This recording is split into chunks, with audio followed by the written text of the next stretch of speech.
36 years ago, an 18-year-old girl vanished from her apartment in Irvine, California, disappearing without a trace just minutes after a neighbor saw the living room light flick on. Authorities suspected several men who lived around the Mission Ridge complex at the time, but with no body, no witnesses, and virtually no leads to follow, the investigation quickly stalled. Still, for decades, a group of young investigators never gave up, clinging to the tiniest fragments of evidence in the hope that the truth was still hiding somewhere in the dark. Then one day, while reviewing forgotten old files, they uncovered a detail that the 1986 generation of investigators had overlooked. A detail that turned the entire case upside down and shocked the community in a way no one could have imagined. Before we dive into this shocking story, let us know where you're watching from, and don't forget to hit subscribe so you don't miss the next cases. One early summer night in 1986, Irvine, California, wore the familiar quiet of a suburban city, drifting off to sleep. The Santa Ana winds blew gently through the straight rows of trees along Mission Ridge, carrying the lingering warmth of the day that had just ended, and the faint scent of freshly cut grass. Windows in the neighborhood went dark one by one, leaving clusters of yellowish streetlights spilling onto the pavement and the clean concrete walkways typical of 1980s Southern California suburbs. In that peaceful scene, 18-year-old Marissa Hale, who lived alone in a first-floor apartment, returned home after an evening out. A neighbor watering plants on his porch happened to see her cross the shared courtyard, walking calmly, holding a small bag, her long hair catching the light from the hallway bulb. Nothing in Marissa's demeanor suggested anything unusual. She paused for a second, as if checking for her keys, then opened the door, stepped inside, and closed it softly behind her. Minutes later, the living room light came on, revealing through the thin curtains the faint silhouette of Marissa moving around the apartment. A shadow passed, a tiny movement, just enough to confirm she was there, doing the ordinary things people do on a quiet evening. Then the light stayed on, but the silhouette never appeared again. The neighborhood quickly slipped back into the thick silence that settled over Mission Ridge after 10 p.m. No car engines starting, no doors slamming, no footsteps leaving the walkway. All movement that night seemed to stop the moment Marissa stepped inside her apartment. As the hours ticked by unnoticed, a dead stillness covered every corner, as if that young apartment had been swallowed by the hush of a California summer night. The next morning, life in Irvine picked up again as usual. The streets filled with noise, cars pulled out of parking spots, shop doors opened at the shopping centers, but one small, elusive, and extremely unusual thing stood out. Marissa didn't show up for work. She wasn't in her morning class either. Friends thought she'd overslept, but no one answered the phone. Her name got circled on the attendance sheet. No one saw her leave the complex.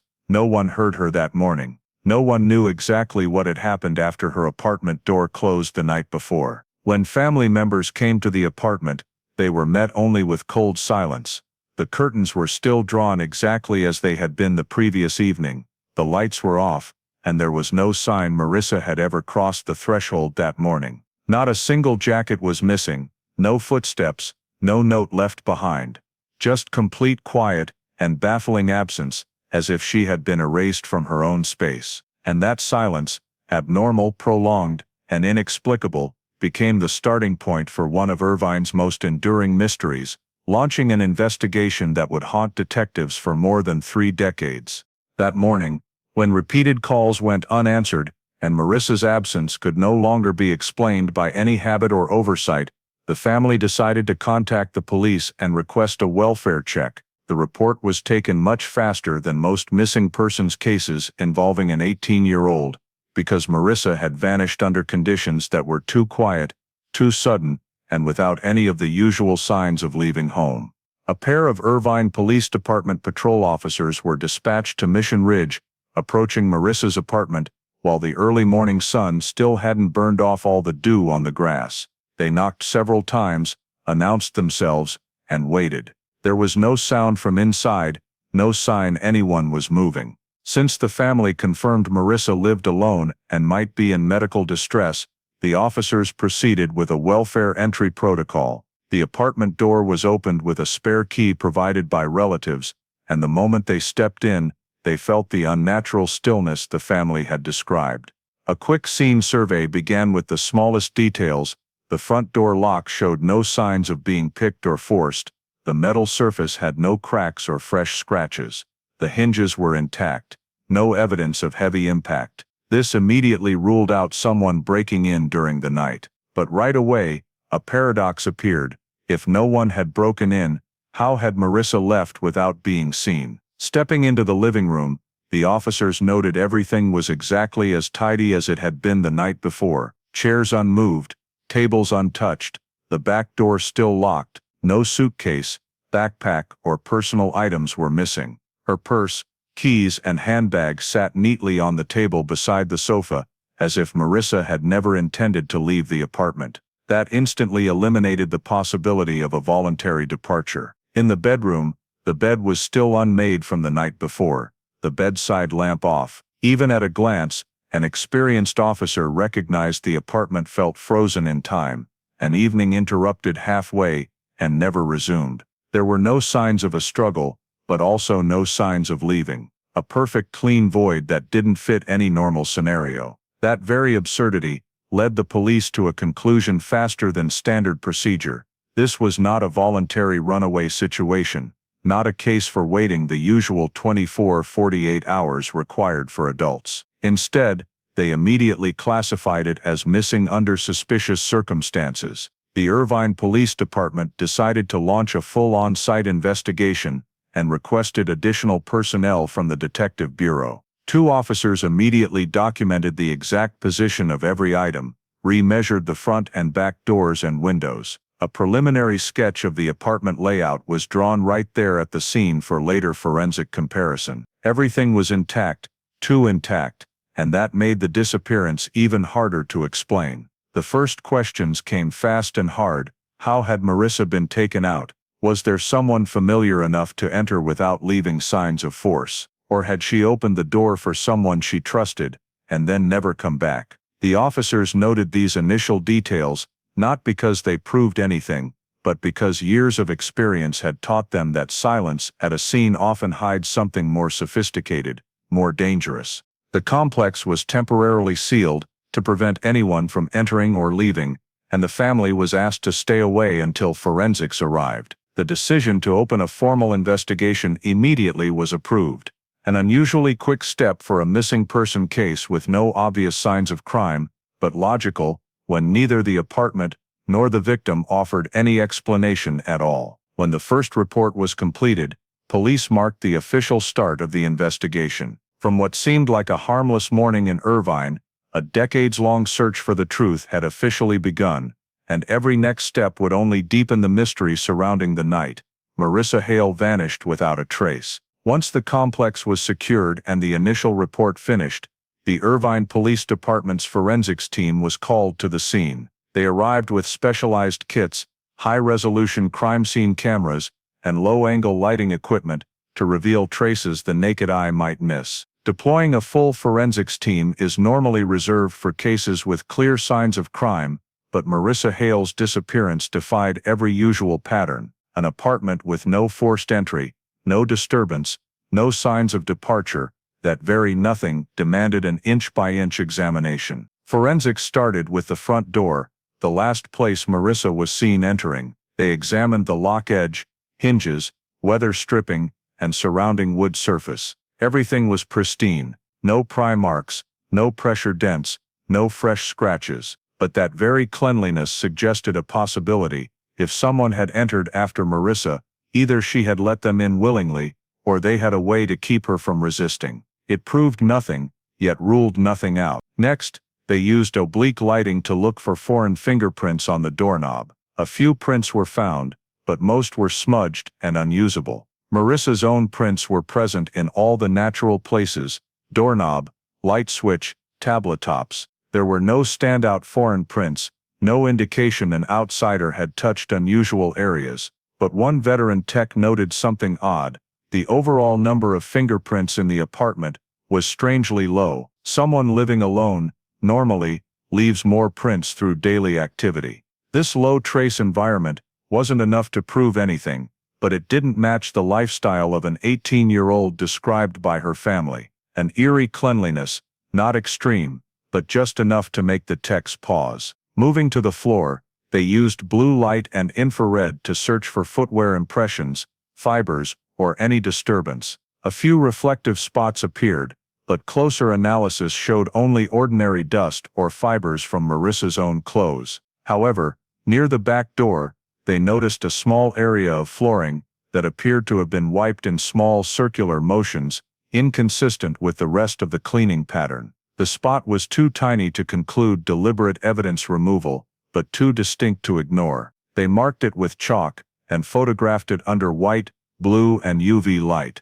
No blood, no footprints, but a change in surface sheen, an unnatural wear or quick wipe. One younger tech noted the area was exactly one shade cleaner than the surroundings, as if someone had hastily wiped it with a damp cloth. No one could draw a firm conclusion, but it became one of the first puzzle pieces, giving the feeling that someone had tried to erase something, however faintly. The entire apartment was scanned again with a 3D camera for virtual reconstruction. When reviewing the model, they noticed one dining chair was shifted a few centimeters from the position family members said was normal. The offset was so minor, it was almost meaningless, but in an unsolved disappearance, every detail had potential value.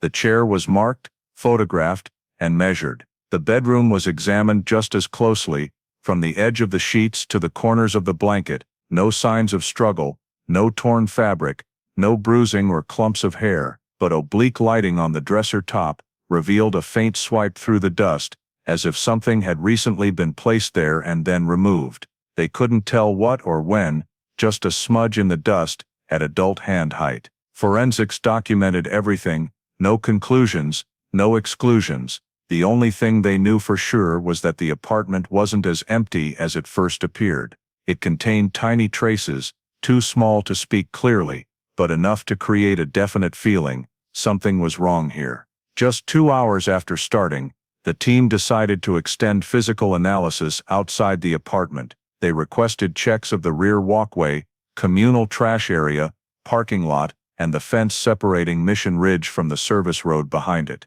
The investigation that began in one apartment started spreading across the whole complex, not because of clear evidence, but because the absence of evidence was pointing to something else. If there was a perpetrator, he had been extremely good at leaving almost nothing behind. And right in that space between nothing and there might be something, the investigation had to move deeper and wider to find the next hidden piece beneath the stillness of the Mission Ridge night Marissa disappeared. When the forensics team finished their initial sweep inside the apartment and reported that the faint traces weren't enough to form a clear theory, the scene commander shifted the investigation to the next phase, expanding the search around Mission Ridge. The goal was to find any sign of Marissa's direction of travel or another person's presence the night she vanished. About 30 minutes after forensics left, additional patrol units were called in. A K-9 missing person team was brought on site, and the area was divided into grid sectors within a 1-2 kilometers radius. A map of the complex was spread on the ground in front of Marissa's apartment, entry selects at points marked in red, and areas overlapping the trail behind the complex were circled for closer inspection. The search teams began moving outward in concentric circles, starting with the walkways around the buildings. The K-9 unit used a jacket of Marissa's, still lying on the sofa, further proof she hadn't planned to leave the next morning, for scent. As soon as it picked up the sample, the dog, Archer, started tracking confidently down the hallway, around the small east parking lot, but when it reached the rear fence line behind Mission Ridge, it suddenly slowed, sniffed the same spot repeatedly, then pulled hard toward the trail behind the complex. The handlers followed closely, hoping this might be the path Marissa took if she had left the apartment that night. Archer led them about 40 meters along the trail before the scent abruptly vanished. He stopped, circled, sniffed the ground again, but couldn't pick up the trail. It was a phenomenon the K-9 team had seen before, scent cut off suddenly, either a change in surface, an obstruction, or someone carried away in a vehicle. Nothing could be concluded from that single sign, but for the first time that morning, they had a real direction of travel, even if only for a few dozen meters. While the K9 team worked the rear area, a second search group swept the west parking lot. One resident reported seeing an unfamiliar car parked there the previous night but couldn't recall the plate or exact description. Though vague, police logged it for later cross-checking, because any unusual activity in a small complex like Mission Ridge could matter. A third group examined the rear fence, the barrier between Mission Ridge and a narrow road leading to open land. There, they found something forensics hadn't reached yet inside the apartment. A faint shoe impression in the soft dirt right next to an unofficial shortcut residents used to reach the trail. The print wasn't large, but its tread pattern didn't match common shoes in the neighborhood. An officer quickly measured the sole length and noted a rare cross-groove design, less typical than the running shoes popular in 1986.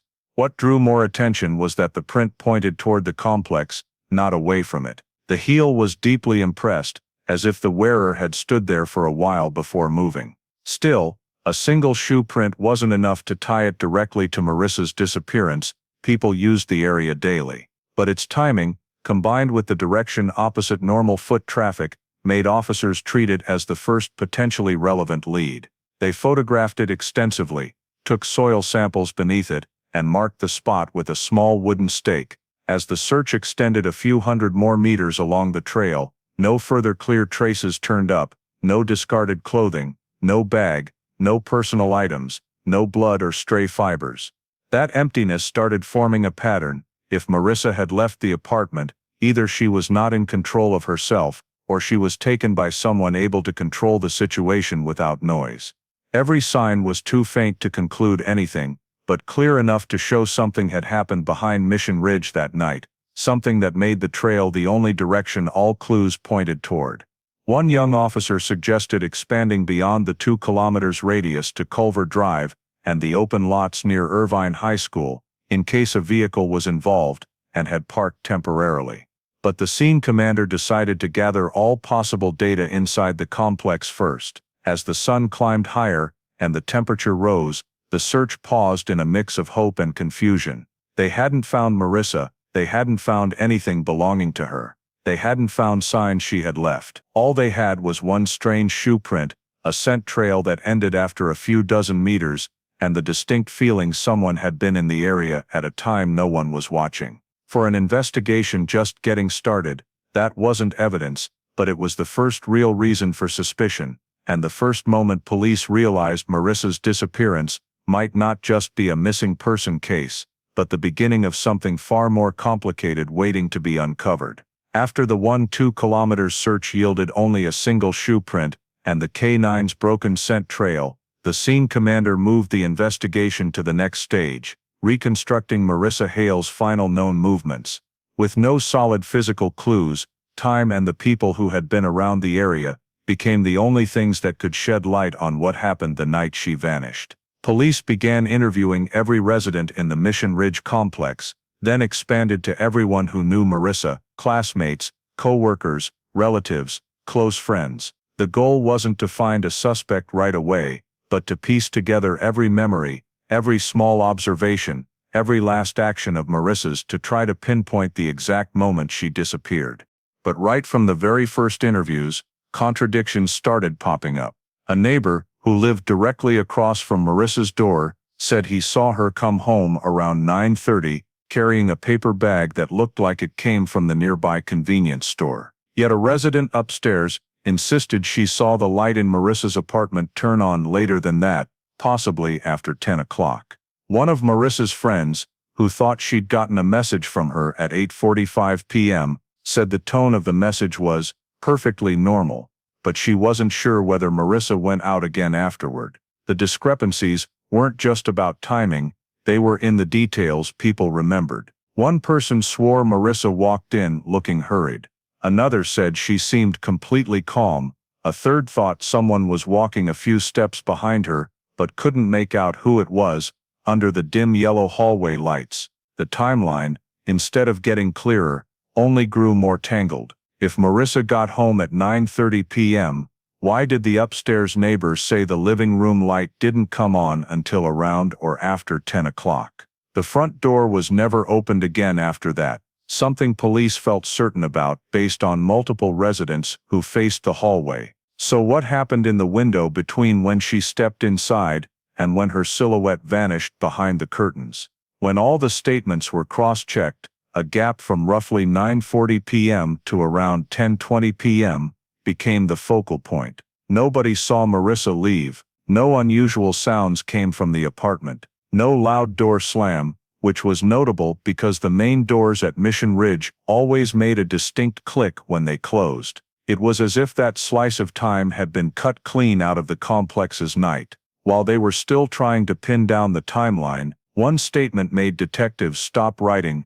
A middle-aged man who lived in the next building over said he saw a figure standing under the streetlight in front of Mission Ridge for several minutes around the same time Marissa was believed to have come home. He couldn't tell if it was a man or woman because the person stood in a shadowed corner of the light, but he clearly remembered the unnatural feeling the posture gave him. The figure wasn't smoking, wasn't on a phone, wasn't looking around, just standing still, face angled slightly toward the apartments. When asked if he saw that person walk into the complex, he said he didn't remember anyone going in, but stressed that the figure looked like they were waiting for someone or watching something.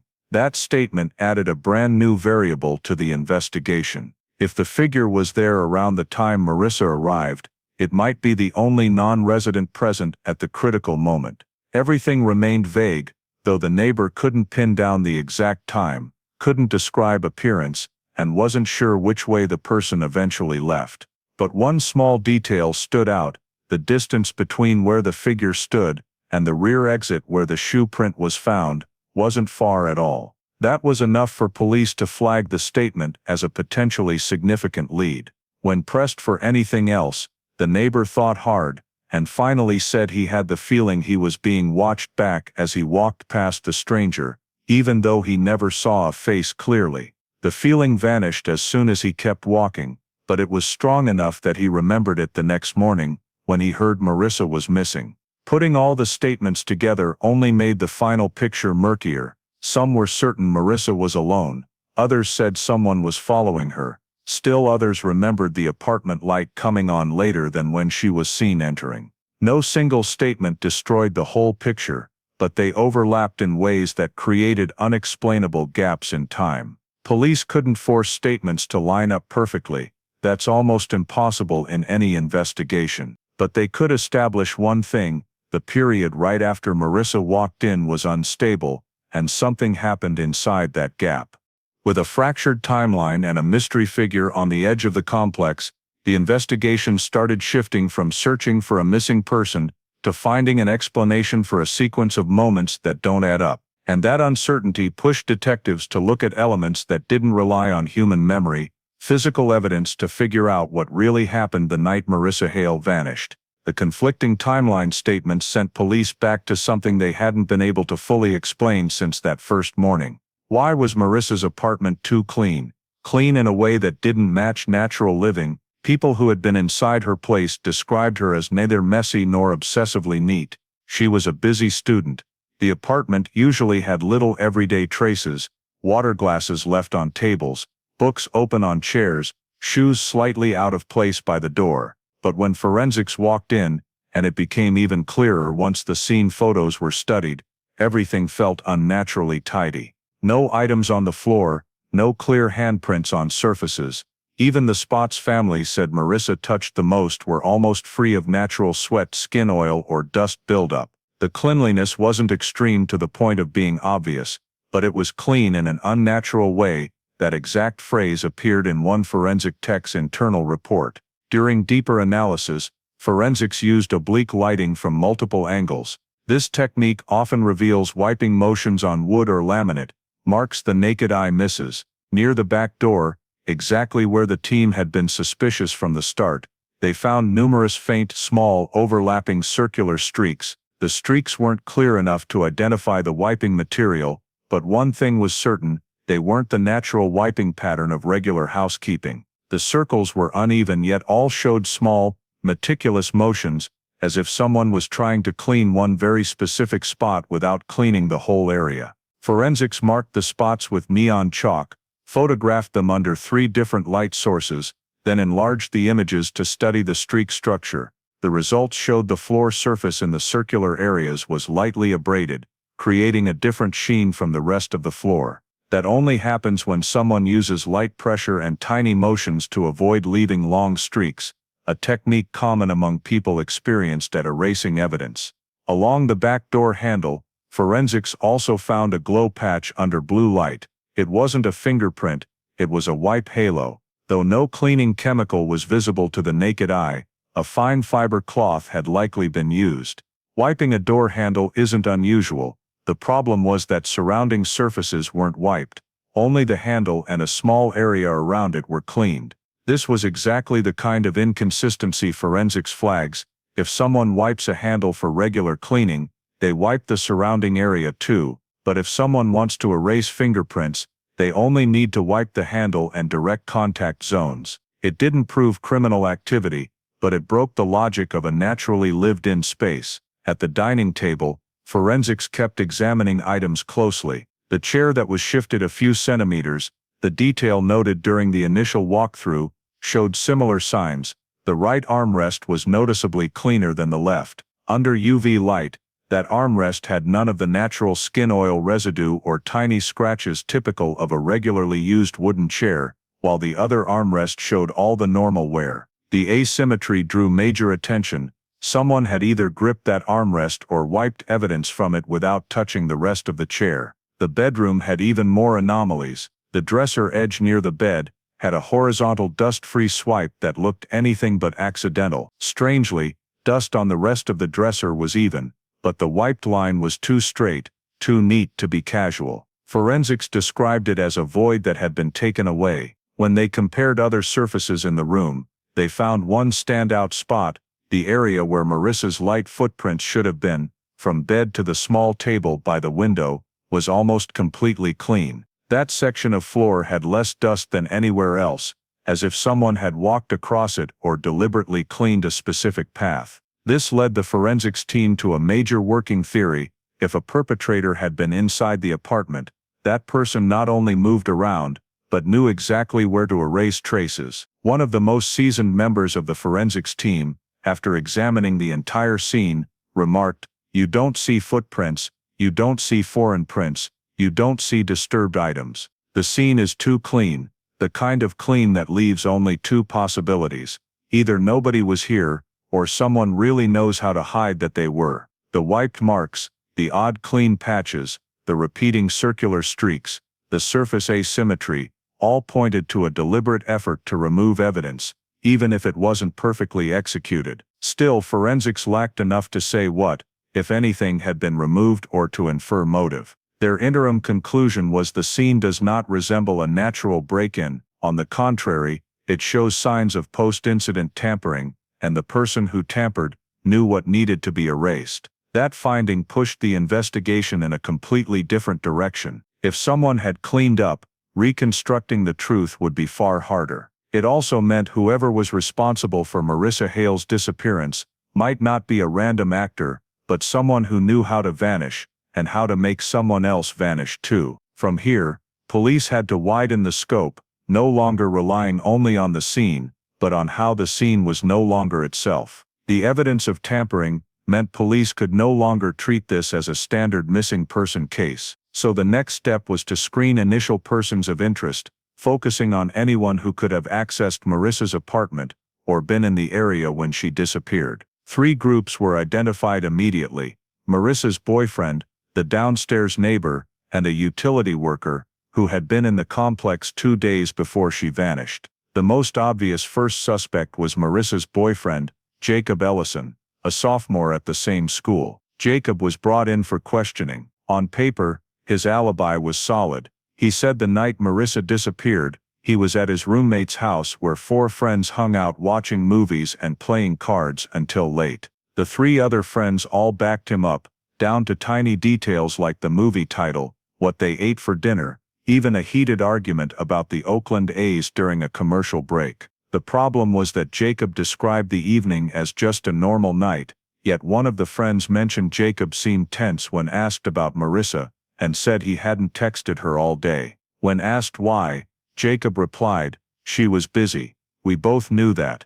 The comment sounded normal, but Jacob said it too fast, like he was afraid of follow-up questions. Police noted the small inconsistency, a classic voice slip people make when trying to sound relaxed. Still, his alibi was confirmed by 3 people who were consistent on timing. No physical evidence tied Jacob to the scene or the complex that night. So while he stayed on the watch list, he couldn't be treated as the primary suspect. The second suspect drew more attention, the downstairs neighbor, Gerald Knott, 44, who worked night shifts at a local warehouse. Gerald said he went to sleep around 11 p.m. that night, because he had an early shift. But while canvassing residents, one neighbor reported seeing Gerald on his balcony around 2 a.m., looking up toward the floor where Marissa's apartment was. When asked, Gerald said he had trouble sleeping, stepped out for fresh air, and didn't remember looking upstairs. The vague answer put detectives on alert.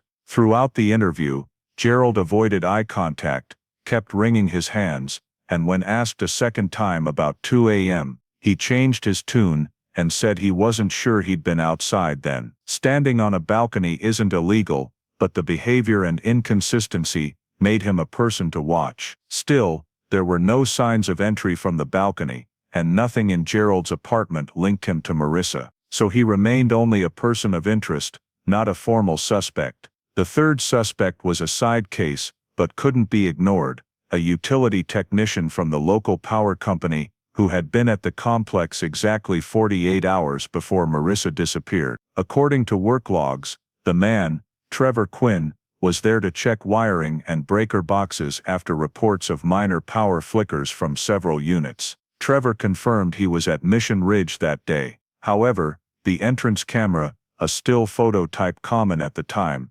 recorded the company van leaving the complex 20 minutes later than Trevor claimed. When asked about the gap, Trevor said he stayed in the van, finishing paperwork and double-checking notes. The explanation sounded reasonable, but it raised another issue. Why did the camera capture him leaving but not arriving? Trevor said he thought the camera might lag, or only trigger periodically, but the answer wasn't considered clear.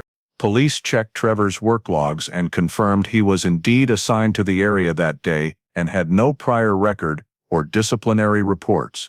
But the fact that a stranger had been in the complex right before Marissa vanished was treated as a risk factor. They couldn't prove he was lying, but they also couldn't ignore his missing time.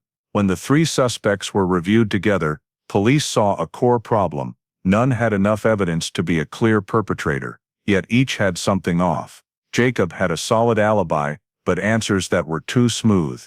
Gerald showed odd behavior and timeline contradictions.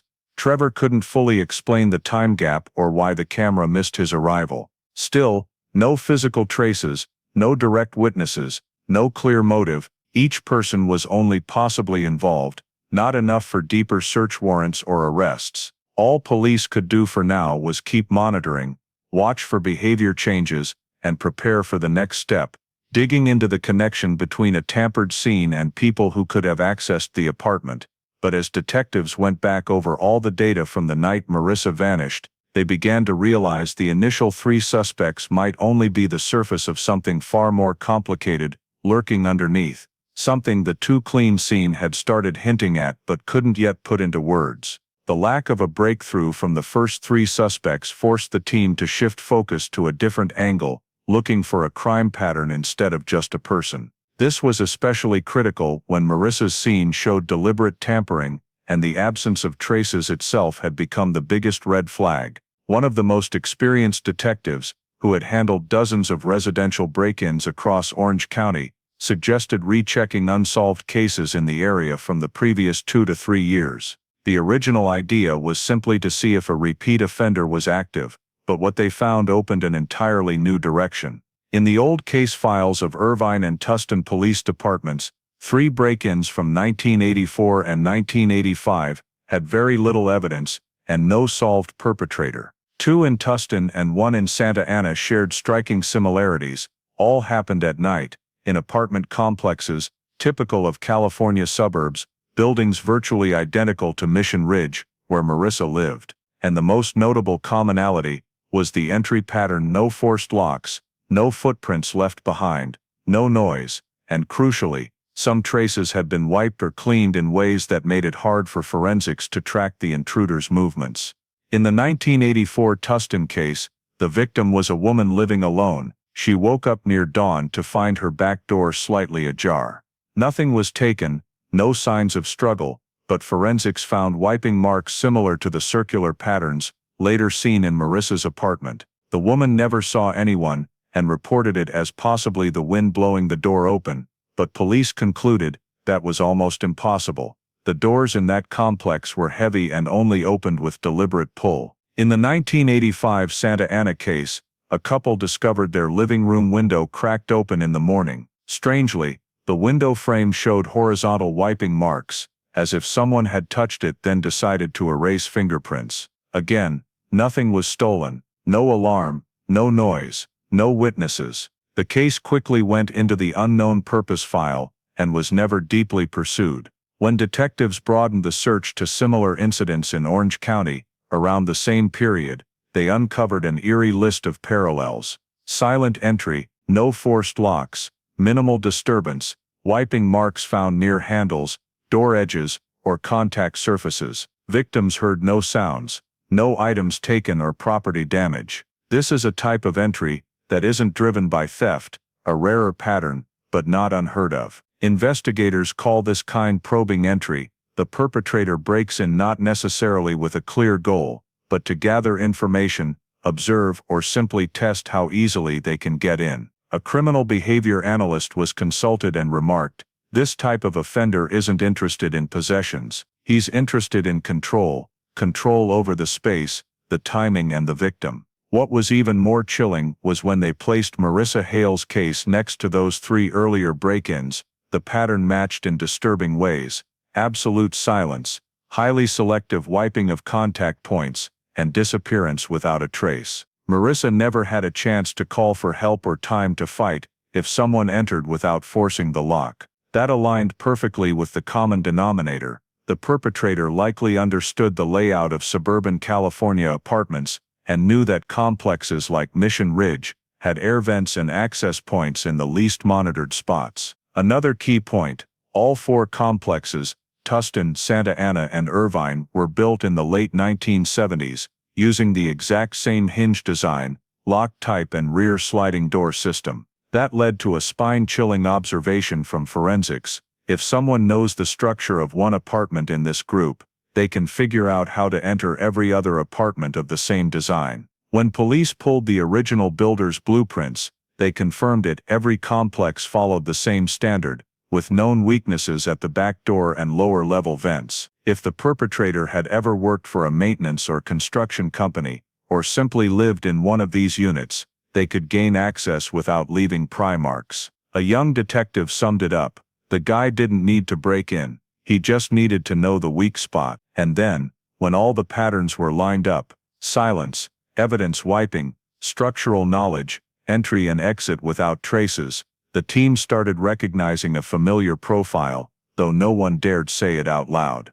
They only wrote in an internal report, behavior reminiscent of a larger series once seen in California. Connection not yet established. No one wanted to state that Marissa's perpetrator might be the same type as the one who had previously terrorized cities in Northern California. But the similarities in movement, entry method, and wiping technique forced them to consider the possibility this wasn't an amateur. He had skills, and he had done this before. That pushed the investigation to a new level, because if the perpetrator was experienced and had operated in similar suburban areas, this might not be his first case. And Marissa Hale could be part of a pattern police were only just beginning to recognize. That reality forced the team to view the case with completely different eyes, not just a missing person incident, but possibly one piece of something broader, more sophisticated, and far more dangerous than they had imagined. The similar intrusion patterns in Orange County convinced police that Marissa Hale's case was likely part of a more complex series of crimes. But in the late 1980s, U.S. investigative agencies still lacked the tools to scientifically prove such links. Everything remained professional speculation and detectives' gut feelings. It wasn't until the 1990s, when DNA started becoming a viable forensic tool, that Marissa Hale's file was reopened in the hope technology could find what people could not. But that hope quickly turned to disappointment. In 1991, the California Department of Justice Lab began using RFLP restriction fragment length polymorphism, the first generation of DNA profiling. The few samples collected from Marissa's apartment, already old and degraded, were sent in with slim but real hope, the first light after years of deadlock. When technicians opened the evidence box containing hair, fibers, and swabs from surfaces, they immediately saw the problem. Most samples were too faint, with DNA levels so low they were nearly impossible to separate. RFLP required far more genetic material than later techniques. It needed intact, non-degraded, uncontaminated DNA. In the lab notes, one technician wrote, "Samples more degraded than expected, high probability of RFLP failure." Still, they ran the process, because any successful fragment could be a game changer. Weeks later the report came back cold, unable to generate profile. Samples insufficient for RFLP, no clear gel bands, no distinguishable alleles, nothing to compare, total failure. During the same decade, the first pilot version of CODIS combined DNA index system was launched. But that early CODIS, small, fragmented, and holding very few offender samples, offered no help for Marissa's case. Even when they tried entering the faint DNA fragments, the result was the familiar, no match. In fact, because the scene evidence was so sparse, Marissa's file didn't even qualify for entry into the early criminal databases. Early CODIS prioritized cases with clear DNA, high violence, and high recidivism risk. Marissa's case, with its too clean scene, lack of traces, and no body, was classified as not suitable for inclusion. What frustrated detectives most was that the most promising samples, the wiped surfaces and areas suspected of perpetrator contact, contained too little DNA to analyze. That led to an even darker theory. The perpetrator may have deliberately removed his own DNA, using gloves, cloths, or something to cover contact. Forensics couldn't prove the perpetrator knew about DNA, since in 1986, the concept wasn't public knowledge, but they noted his tendency to avoid leaving biological traces, a trait that would later become a hallmark of highly calculated offenders, or those who studied police methods. At the same time, when the 1984-1985 intrusion files were re-examined, two of them were also sent for DNA testing in the early 90s, with identical results: severe degradation, insufficient biological material, unable to generate profile, no match in any database. Forensic science at the time simply wasn't strong enough to tie the three intrusions and Marissa's case into a single series. Everything remained pattern-based speculation, nothing that would hold up in court. In 1994, the detective in charge of Marissa's case wrote a short line on the final page of the re-evaluation report: "We have no suspect, no DNA, no direct witnesses, no unified timeline, only a tampered scene and a girl who vanished without a trace." After the failed DNA attempt, Marissa Hale's case was moved back to pending, insufficient evidence. Not closed, but it would only be reopened with new technology or a major break. Detectives who worked the case in the late 80s and early 90s later said Marissa's file fell into the technology gap, too old for modern methods, yet too recent at the time of occurrence to have been collected to 21st century standards. The 1990s passed without a single breakthrough. The original suspects were monitored for a few years, then gradually cleared. Similar intrusions in Orange County stopped, making the serial offender theory harder to prove. The fragments that once appeared, the shoe print, the shadowy figure, the clean scene, all lacked the one decisive element, science strong enough to decode them. And like hundreds of other missing person cases from that era, Marissa Hale's file slowly drifted away from active investigation, pushed to the back, into the section reserved for cases with no foreseeable resolution. A veteran detective said during an internal meeting at the end of 1999, when the case was reviewed again per protocol, "Some cases don't die, they just sleep until science wakes them up." But at that moment, science was still asleep, and with it, Marissa Hale's file, after more than a decade, quietly settled into the category every detective knows it needed something they didn't yet have, or something that hadn't yet happened. And so the 1990s closed with a cold conclusion. First-generation DNA had failed completely, but that very failure unknowingly set the stage for a far bigger turning point, one that would only arrive decades later. When the 1990s ended without any breakthrough, Marissa Hale's case officially entered the Irvine Police Department's cold case files. That didn't mean it was forgotten. It meant the case was frozen, only reopened with new technology, or when a detective stubborn enough came along to dig into files previous teams had treated as dead ends. And that is exactly what created the opening for the next twist. In 2003, Orange County's cold case unit was restructured and staffed with younger detectives trained in modern forensic protocols. One of them, Detective Lauren Rios, was assigned to review all 1980s cases, including Marissa Hale's. She walked into the small cold storage room, where hundreds of boxes were stacked, located the one labeled Hale, Marissa, 1986. The moment she opened it, Rios knew something was wrong. By California Forensic Center rules, original 1980s evidence had to be sealed with special tape bearing lot numbers and collector signatures. But on the evidence bag containing fabric, hair, and backdoor swabs from Marissa's apartment, the tape was inconsistent. Part of it was the correct official tape. The rest showed signs of being resealed with a different type, one not used in 1986. This was the first sign of a serious chain of custody breach. Rios called the forensic supervisor to double-check. There was no record of the seal ever being legally broken between the late 80s and 90s, which meant either the evidence had been opened improperly at some point, or someone had accidentally or deliberately mixed evidence with another case. When Rios examined the bag of fabric fibers more closely, she found something that stopped the entire team cold, a small gray-blue fabric scrap that didn't match any item in Marissa's apartment. Family confirmed Marissa owned nothing made of that material or color, and the original 1980s forensic inventory never listed that scrap. That left only two possibilities. 1.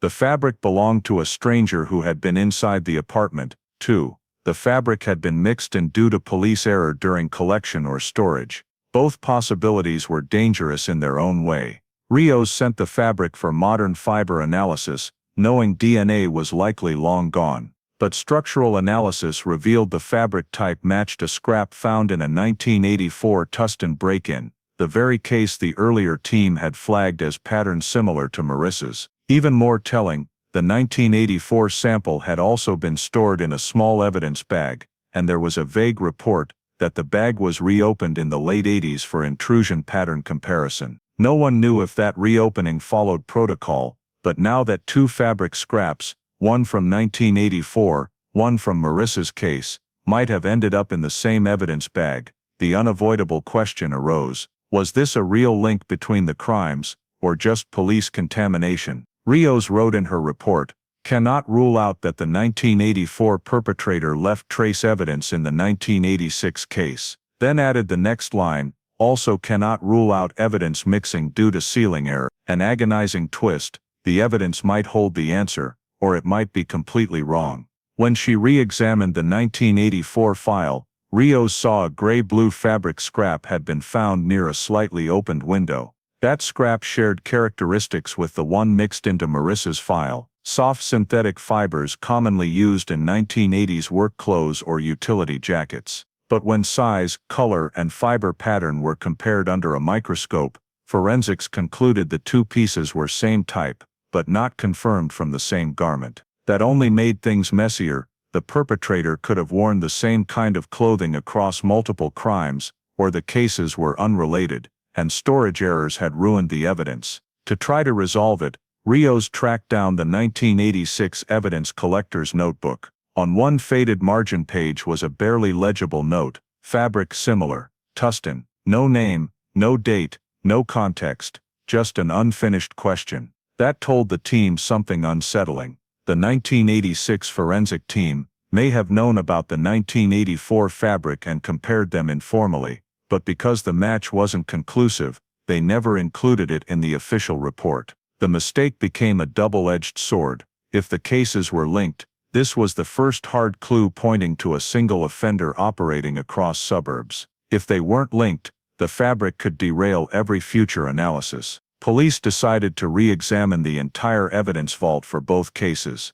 But time had ravaged many packages. Packaging degraded, signatures faded, and some seal bags looked like they had been replaced before stricter 1990s regulations kicked in. Physical evidence, the one thing that had been their only hope, had become a source of noise. A forensic supervisor sighed while looking at the mixed bags. This is the worst thing in cold case work, not knowing what's real and what's human error. Still, Rios refused to let administrative sloppiness erase the possibility that the two cases shared a perpetrator. She pushed to re-evaluate the full intrusion pattern for the 1984, 1985, and Marissa cases, all silent entry, all selective wiping, all no noise, and crucially, all within a few-mile radius in the same Orange County suburban zone. The failure of early-generation DNA, and the partial evidence mixing, revealed another truth. Marissa Hale's case had been mishandled from the start. The perpetrator most likely entered while Marissa was still inside, which forced the evidence wiping.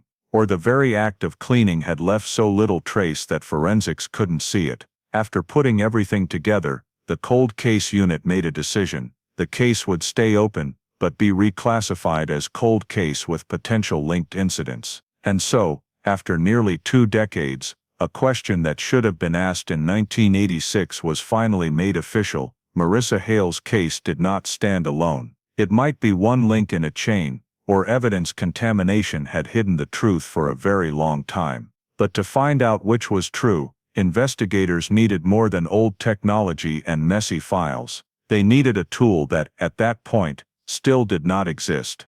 The discovery of sealing errors and the possible mixing of evidence between the Marissa Hale case and the 1984 break-in forced the cold case unit to approach the investigation with an entirely new mindset. They now understood that the original mistakes of 1986, whether accidental or due to the technological limits of the time, might have hidden the most critical traces. If the physical evidence could no longer be fully trusted, there was one source that had barely been tapped: the original crime scene photographs, taken with 35mm film the moment police first entered the apartment. In 2010, with advances in film scanning and digital image analysis, Detective Rios proposed digitizing every 1986 scene photo and enhancing the resolution to uncover details the naked eye, or 1980s technology, had missed.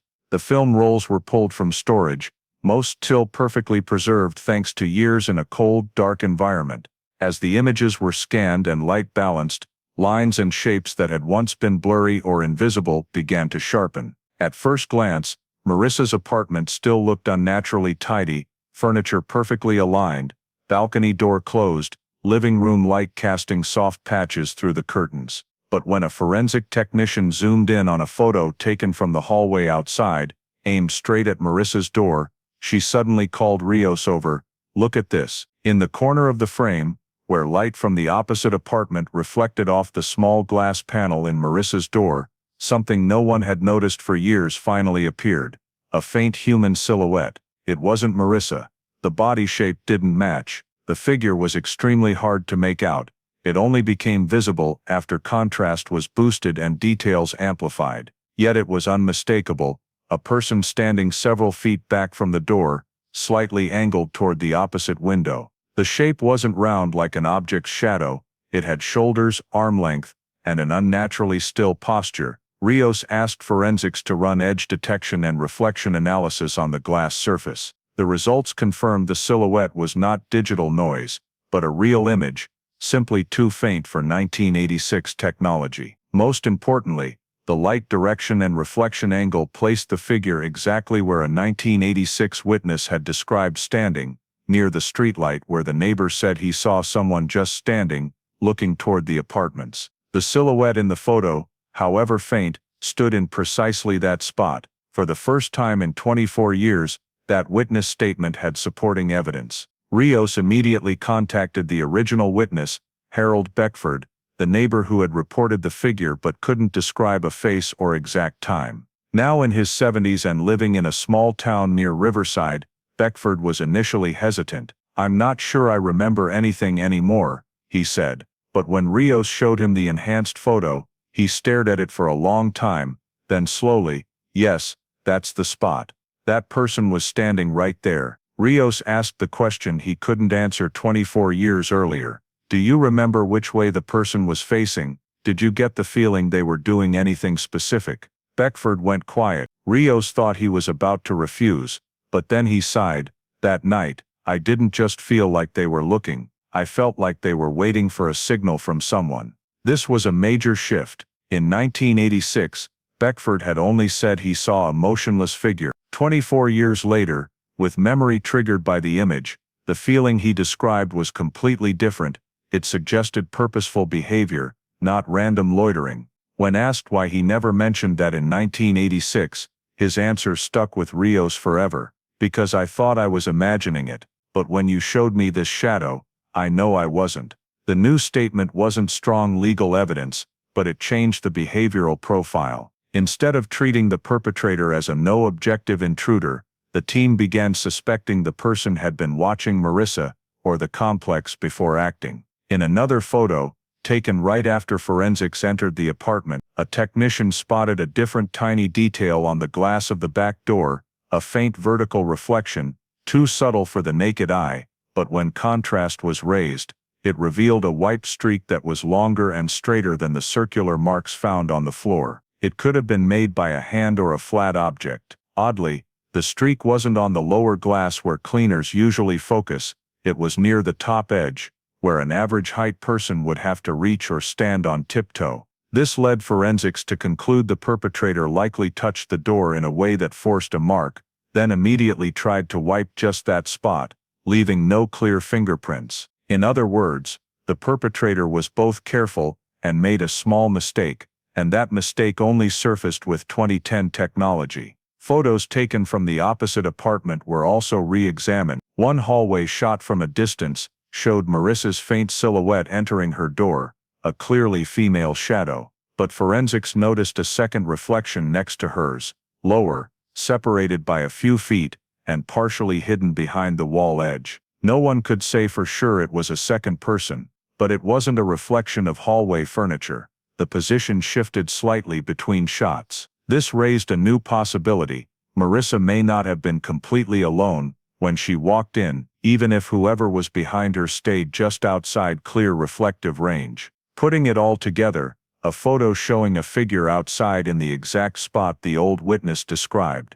A vertical white mark on the back door glass at an unusual height. A second reflection in Marissa's entry photo. The witness confirming the feeling that person was waiting for someone. Detectives could feel it. A case that had been stalled for 24 years was cracking open in a completely new direction. An internal report noted, "No direct evidence, but the surface of the case is breaking. Things overlooked 24 years ago are revealing themselves." The case buried in darkness for decades was starting to glow, not from statements, not from DNA, but from the tiniest details time had blurred and new technology had resurrected. But these discoveries were only the beginning. To go further, they needed what photos couldn't give: fresh biological data, a technology that could do what RFLP had utterly failed at, and at that moment, that technology was only just emerging. Reanalyzing the original photos, and the witness's changed statement after 24 years,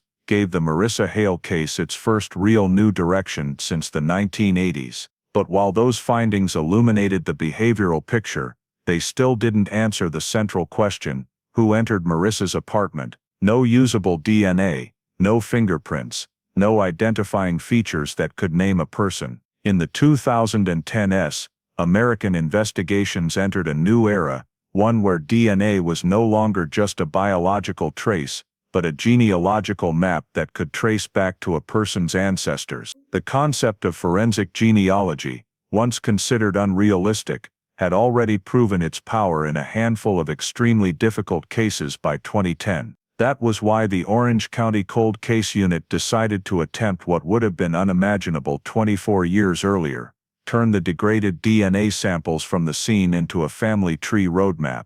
Forensics retrieved every remaining DNA sample, swabs from the back door, the questionable fabric fibers, and material from the back door handle, enhanced with new UV techniques. Most were heavily degraded and unusable for traditional RFLP or STR. But one microscopic sample, barely the size of a pinhead, from the floor near the back door, once deemed insufficient in the 90s, was sent to the Sacramento lab. Using modern extraction methods, they believed they could recover enough nucleotides for SNP sequencing, a technique that needs far less DNA and produces a genetic profile suitable for comparison with public genealogy databases. The extraction process took weeks. Technicians worked in the highest level clean room to avoid cross-contamination. Several times they thought they'd failed, the DNA signal was too weak, base sequences broken in too many places. But at the end of the second month,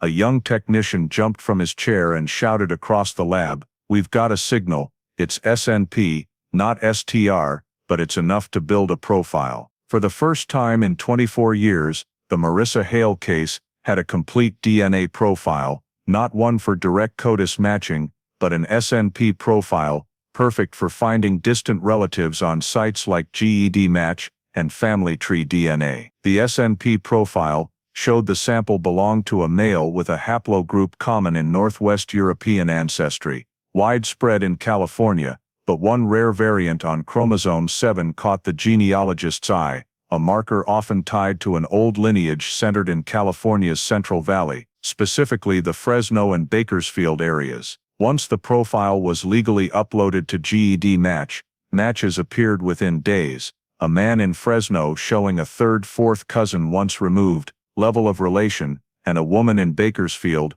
with similar relatedness. This meant the scene DNA and these two individuals shared a common ancestor several generations back. But in forensic genealogy, distant matches like these are the crucial pieces. They allow investigators to build a wide family tree and narrow down who in that tree fits the age, timeline, and geographic profile. The Orange County genealogist, a specialist who had already helped crack several tough cases, began constructing the family tree from the two distant relatives. This wasn't just connecting names on a chart, it involved pulling birth and death records across multiple states, reviewing old marriage certificates, tracking individuals who migrated from the Fresno, Bakersfield area to Southern California in the 1970s, 80s, cross-referencing school, employment, and residency records. Each branch produced dozens, then hundreds of relatives. One Bakersfield line spread into Nevada, a Fresno branch went to Riverside, another reached San Bernardino. After 3 straight months, the genealogist had built a massive tree of over 900 individuals across 4 generations. The 900 names weren't 900 suspects, they were the pool from which to find the one person who,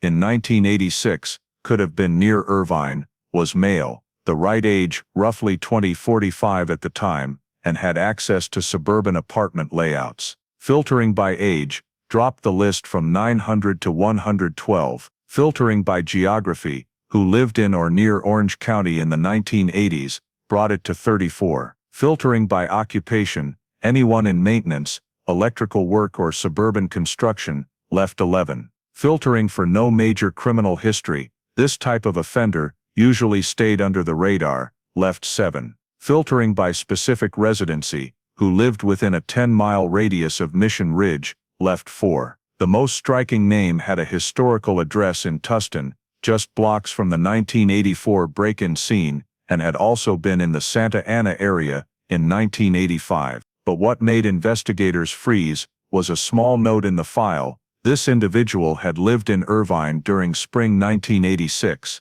the exact period Marissa disappeared. When the genealogist cross-checked employment records, the room went silent. One of the 4 had been registered with a Southern California power company from 1985 to 1987. Utility workers sometimes had authorized access to complexes for technical checks, perfectly matching the no forced entry pattern seen in the 1984-1985 cases. No one on the team dared declare him the perpetrator, But the genealogist said one sentence that left the entire briefing room speechless. In this entire family tree, only one person appears in the right time, the right place, the right occupation, and carries the exact genetic line that matches the scene sample. Not a direct DNA hit, but a roadmap. For the first time in over 2 decades, investigators didn't just have leads, they had a specific direction. There was still one problem: to confirm this man was the source of the DNA, they needed a direct modern sample from him, if alive, or from a close relative like a child, sibling or parent. That required diving deeper into the tree, verifying every branch, every person, every residency record. Rios looked up at the 900-person tree sprawling across the digital board, connections branching like circuitry. She realized the job had moved beyond ordinary investigation. This was no longer just hunting a perpetrator, it was decoding an entire bloodline to find the single individual whose genome matched the DNA left behind in 1986. What began with a degraded speck of DNA had now opened a door into a completely new world, where the past was no longer buried in mistakes, but could be traced through family branches, marriages, and children born in small California towns. And the investigators began to feel that the Marissa Hale case was approaching a breaking point, a moment when science could finally confront the darkness that had lasted more than 2 decades. From here, they had to move into the harder phase, determining which of the final 4 men carried the genome from the scene sample, and whether he was still living in the community, as if nothing had ever happened. Once the genealogist completed the massive family tree of over 900 people, the team realized they were standing before the largest data set in the history of the Marissa Hale case. From a single pinhead-sized DNA sample, they now had 4 names, 4 men who could carry a genome compatible with the scene SNP profile. But compatible was still a long way from the right person. The case entered a new stage, genealogy narrowing, a job that combined mathematics, technical skill, administrative digging, and investigative instinct, all fused together. The 4 remaining candidates were on different branches of the tree. All 4 men shared a common ancestor with the 2 original matches from Fresno and Bakersfield, but at very distant cousin levels. That wasn't enough to say who the perpetrator was, but it was enough to state the offender was in that bloodline, and by genealogy logic, one of these 4 was almost certainly the person who left the DNA at the scene. Rios and the genealogist began building a strict elimination matrix: age in 1986, past residences, occupations, ability to access Mission Ridge, and any unusual flags in personal history. Candidate 1, Roger T. Born 1962, Roger grew up in Fresno, moved to Nevada in 1983, and worked at a long-haul truck repair shop.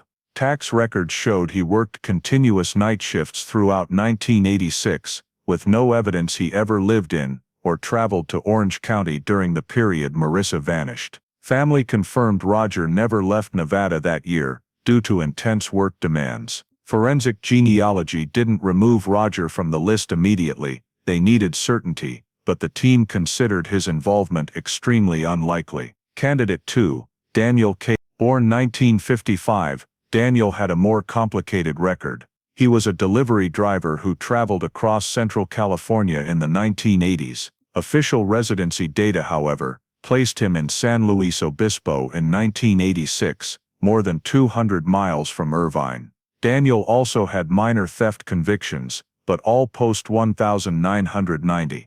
Nothing tied him to suburban apartments, or to Tustin, Santa Ana, or Irvine geographically. Still, the team kept Daniel on the list, because his job allowed long-distance travel, though his probability remained lower than the others. Candidate 3, Stephen M., born 1968. Stephen was only 18 at the time, roughly Marissa's age. He grew up in Bakersfield, moved into a small college dorm in Riverside in early 1986, then lived with a girlfriend in Santa Ana a few months before Marissa disappeared. Stephen never worked in construction or maintenance, but school records revealed one intriguing detail: he had unexcused absences during the exact week forensics, now estimated as Marissa's disappearance, based on lighting timelines, reflection photos, and changes in her routine. Despite Stephen's notable geographic proximity, the team remained cautious.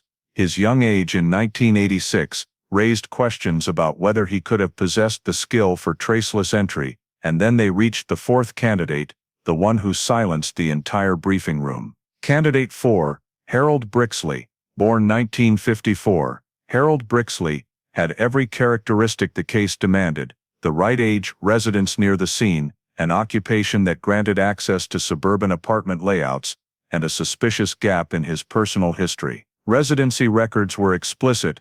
Harold Brixley lived in Irvine from February to July 1986. That was the exact window when Marissa Hale vanished. Even more chilling, Harold's job made the air in the room thicken. He worked for Southern Coast Utilities, the Orange County Power Company, responsible for inspecting electrical systems and breaker boxes in newly built suburban complexes. His job gave him access to the backs of buildings, parking lots, walkways, and sometimes inside apartments when management allowed. The Mission Ridge complex where Marissa lived was built to the same 1970s, 80s standard as many complexes Harold had serviced. The genealogist dug deeper. Harold had a scattered residency history, moving repeatedly from Fresno to Anaheim to Irvine, then disappearing from Orange County. By late summer 1986, employment data from Southern Coast Utilities showed he abruptly quit in August of that year. Listed reason: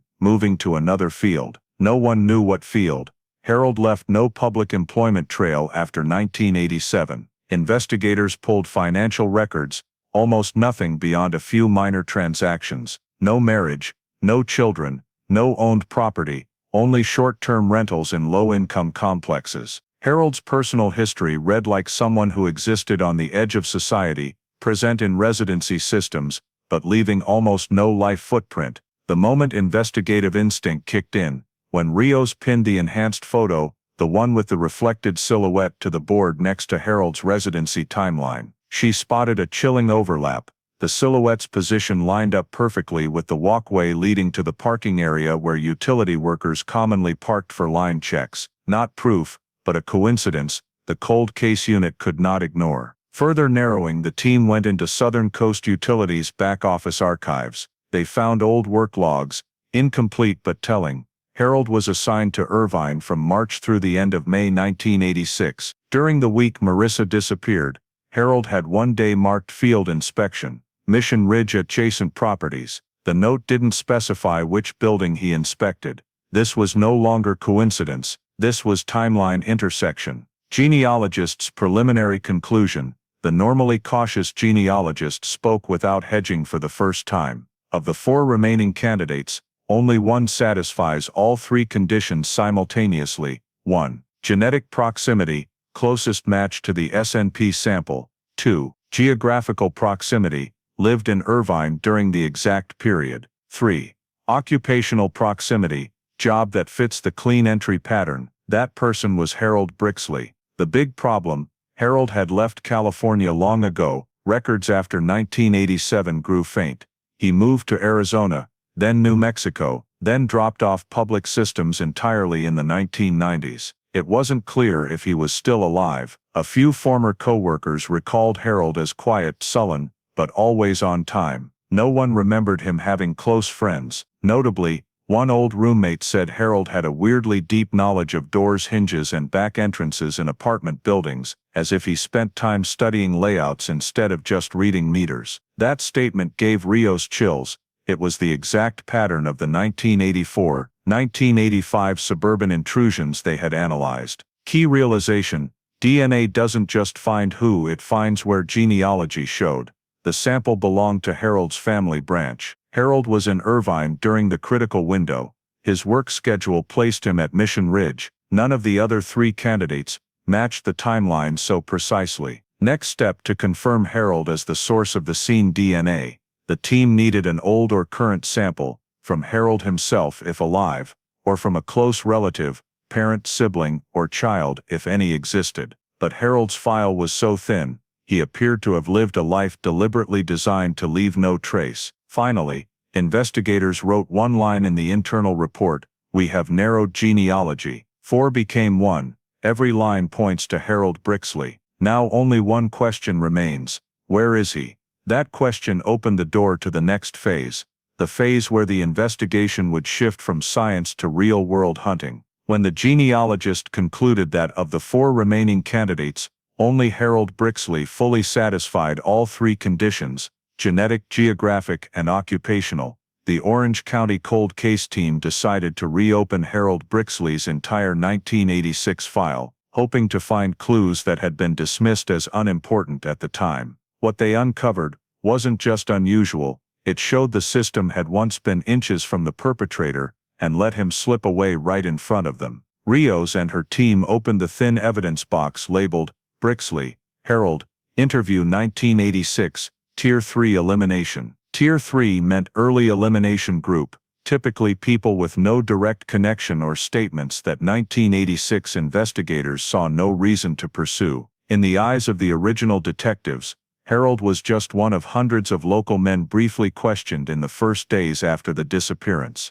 But when that file was placed next to the genealogist's data and the newly recovered work logs, Rios realized Harold should have been Tier 1, prime suspect from day 1 in 1986. Harold's work schedule chillingly perfect match. In the Southern Coast Utilities internal documents found earlier, Harold had assignments at Mission Ridge the week Marissa vanished. But when the team cross-referenced a more detailed old dispatch ledger the company had kept separately, they discovered something even worse. The day Harold was logged at Mission Ridge fell within 24-48 hours of the night. Forensics now believed Marissa disappeared. Specifically, the field inspection, Mission Ridge adjacent structures entry was mid-May. Forensics using light timelines, reflection photos, and neighbor statements pinned the disappearance to the night of May 14 or 15. Rios felt like a curtain had just been ripped away from the case. Harold wasn't just near the complex, he was there during the critical hours, with a legitimate reason to be on site, and with potential access to every entry point, including the back door where the mysterious white marks were found. The 1986 interview, eliminated for a completely wrong reason. Rios read the transcript of Harold's 1986 interview. It was an 8-minute formality, with no follow-up questions. Reason: Harold was Tier 3 eliminated because he handed over a work schedule. In the old detective's notes, Brixley provided schedule, showing he was not at Mission Ridge the night of the disappearance. Shift ended at 5 p.m., no reason to hold. But when cross-checked against the lab records from Part 12, Rios uncovered a crucial fact: Harold Brixley worked a 9-hour shift from 11 a.m. to 8 o'clock p.m., but the schedule he gave police only listed hours until 5 p.m. No one knew why the original detective never verified the schedule with the company. They were likely overwhelmed with hundreds of interviews and had no cause to doubt this quiet, soft-spoken man. But from a modern forensic standpoint, the cold case unit understood what had happened. Harold had handed over an altered schedule, or one that didn't reflect his actual shift, and one small oversight by the original detective, not calling the utility company, allowed Harold to be cleared instantly. Behavioral clues that were ignored. In the 1986 transcript, Harold described that night as went straight home, watched TV, went to bed. No one asked for corroboration, no one asked if he lived alone, or had neighbors who could confirm. But Rios noticed the detective's marginal note: subject avoided eye contact, answered slightly before questions finished. That was a behavioral red flag modern training treats as highly significant, but in the 1980s there were no strict psychological protocols. Harold wasn't cleared because he was innocent. He was cleared because the system wasn't sophisticated enough to read his body language. One more telling detail: when asked if he had ever worked at Mission Ridge, Harold replied, "Don't remember. Maybe, maybe not. I worked a lot of places." That answer sounded normal at the time, but placed against the utility company's dispatch logs, it became an obvious lie. Harold had been at Mission Ridge just days before Marissa disappeared. Why was Harold eliminated so quickly? The cold case team re-examined the entire 1986 context to understand why Harold's file had been so faint it vanished from radar. Police focused on people Marissa knew: boyfriend, friends, immediate neighbors. That was the era's standard. The perpetrator is usually someone familiar to the victim. B. Harold had no priors, no red flag record, no behavior that made him look dangerous. C. Harold was cooperative, handed over paperwork, gave a statement, showed no resistance. D. The biggest mistake, he produced a work schedule that police never verified. Many 1980s cases collapsed over small oversights like that, but Marissa Hales was hit especially hard, because the perpetrator knew exactly how to exploit those loose procedures. The odd signs in Harold's life, Rios kept digging into Harold's personnel file at Southern Coast Utilities. An internal note recorded that Harold had once been reprimanded for entering areas of buildings outside his inspection scope, including several vacant units awaiting repairs. Inside the company, Harold was described as quiet, hard to read, always studying doors, hinges, breaker box layouts. A former coworker told investigators in 2010, he knew way more than he needed to about back entrances in the older complexes. Nobody understood why. This was critical, because forensics had already established the perpetrator understood California suburban design, knew the weak points of back doors and vent access. Harold left Irvine right after Marissa disappeared. Orange County address change records showed Harold moved out of Irvine exactly 2 months after the disappearance. Not proof, but a behavioral pattern common among intelligent offenders: leave the area of the crime to avoid attention. No one ever asked why Harold suddenly quit his job. No one asked why he moved right after the case. Everything that once seemed scattered now fit together, when Rios laid every piece on the board: work schedule overlapping the exact night Marissa vanished, residency, placing Harold in the area, job granting access and structural knowledge, selective wiping matching the no forced entry pattern. Harold interviewed in 1986, but lied about his schedule. Utility company noting odd behavior in unassigned areas. Genealogist, placing Harold genetically closest. Harold leaving Irvine immediately after the disappearance. The entire team stopped and stared at the name Harold Brixley, circled in red. What had once been seen as random, coincidental, meaningless now locked together like the gears of a cold machine. This was no longer the feeling of a suspect. This was the portrait of a methodical perpetrator, and Rios knew from this point, the investigation would enter a more dangerous phase. The phase of tracking down Harold Brixley, the man who in 1986 had stood right in front of police, answered questions for 8 minutes, and then melted into time like a shadow no one remembered. That shadow was coming back, and this time, they would not let it disappear again. When the name Harold Brixley was circled in red on the analysis board, the entire team understood the game had changed. At this stage they were no longer chasing a number, a DNA profile, or a faint reflection. They were hunting a living person who had stepped into Marissa Hale's life in 1986, and left a trace as thin as dust, visible only after nearly 3 decades. Investigator Rios requested activation of high-level surveillance protocol, a procedure used only when a suspect is deemed extremely intelligent, extremely dangerous, and likely to destroy evidence if he senses police closing in. The first thing they needed to establish was Harold Brixley still alive. After 2 weeks combing tax records, hospital files, DMV data, and minor bank transactions, they confirmed that a man with the exact name, birth date, and social security number matching Harold was living in Long Beach, renting a rundown room in a shabby complex near the truck docks. No formal landlord records, rent paid in cash, exactly the profile of someone staying off the grid. A surveillance team was dispatched immediately. When they saw Harold in real life, hair gone silver gray, long distinctive face, lean frame but still upright, they realized he was no ghost lost to the past. He was a living, isolated man, clearly alert and moving with purpose. 24/7 surveillance began. Harold rarely left the building. When he did, he only walked to 2 places, a cut-rate corner grocery, and the public Long Beach dump site, with large resident containers.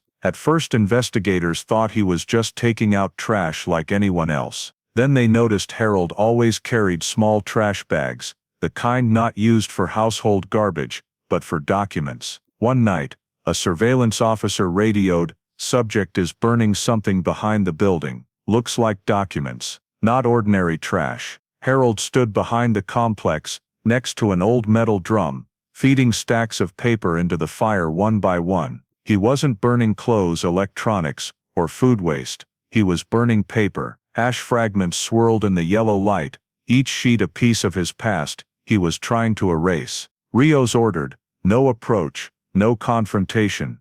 They needed evidence, not more destruction. Harold started changing routes, signs of suspicion. Another detail put the team on high alert. Harold began altering his walking paths. At first he took direct routes to the store or dump.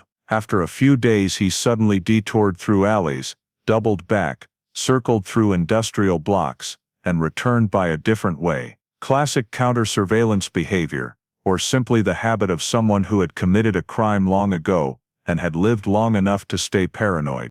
One surveillance officer wrote in the log, "Brixley habitually checks doors. Every time he passes glass, he glances at the reflection behind him," the behavior of someone experienced at entering or escaping the Long Beach dump.